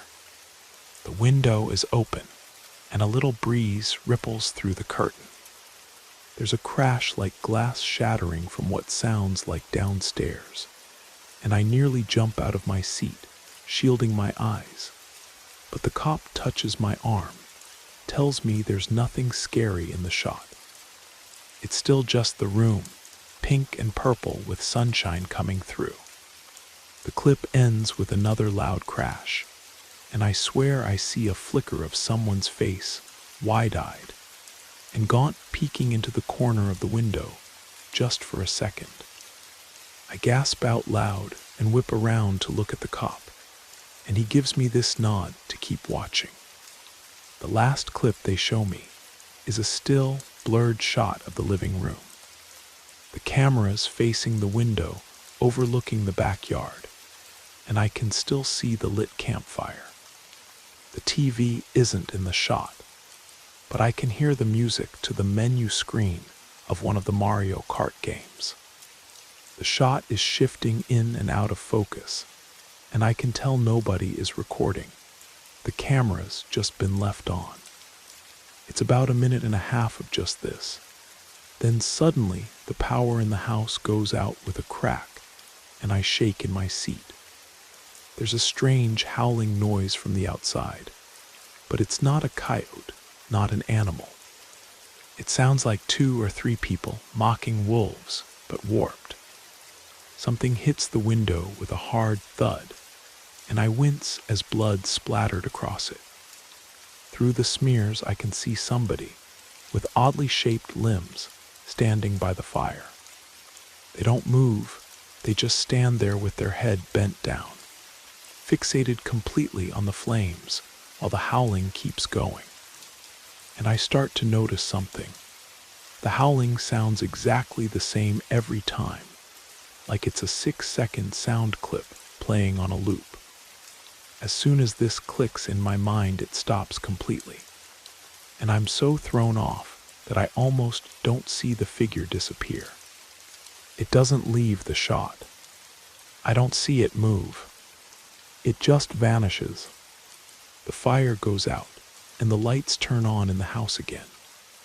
The menu music from Mario Kart is playing again, and I can hear my friends laughing, the clink of beer bottles. The shot goes blurred and then shuts off. That's all the footage they showed me. I was asked where I was during all of this, why I didn't go on this trip, why my friends had some of my belongings, especially the camera, and I told them the truth. I told them about the previous 2 years, how nothing strange had ever happened on the Wilson property before. In turn, I asked them what happened to my friends. They told me 7 bodies were found on the property, none of them belonging to any one of my friends. Their parents asked to identify the bodies and remains, and none of them matched. My friends are just missing. I knew the cops weren't going to tell me, so I asked Michael's father about the 7 dead strangers. Were they people the Wilsons knew? He didn't know. He just told me how he found them, 6 of them, in a clearing in the woods, laying in a circle surrounding a tree with their guts strung together, holding hands like in a prayer. The 7th body was perched up at the top of the tree, impaled through the head on the highest branch. Thank you for spending this time with Brad Arrows. We hope the stories whispered through the rain carried you far into your imagination or your dreams. If you're still awake, let us know how you liked the journey. Until next time, stay safe, sleep well, and let the darkness comfort you.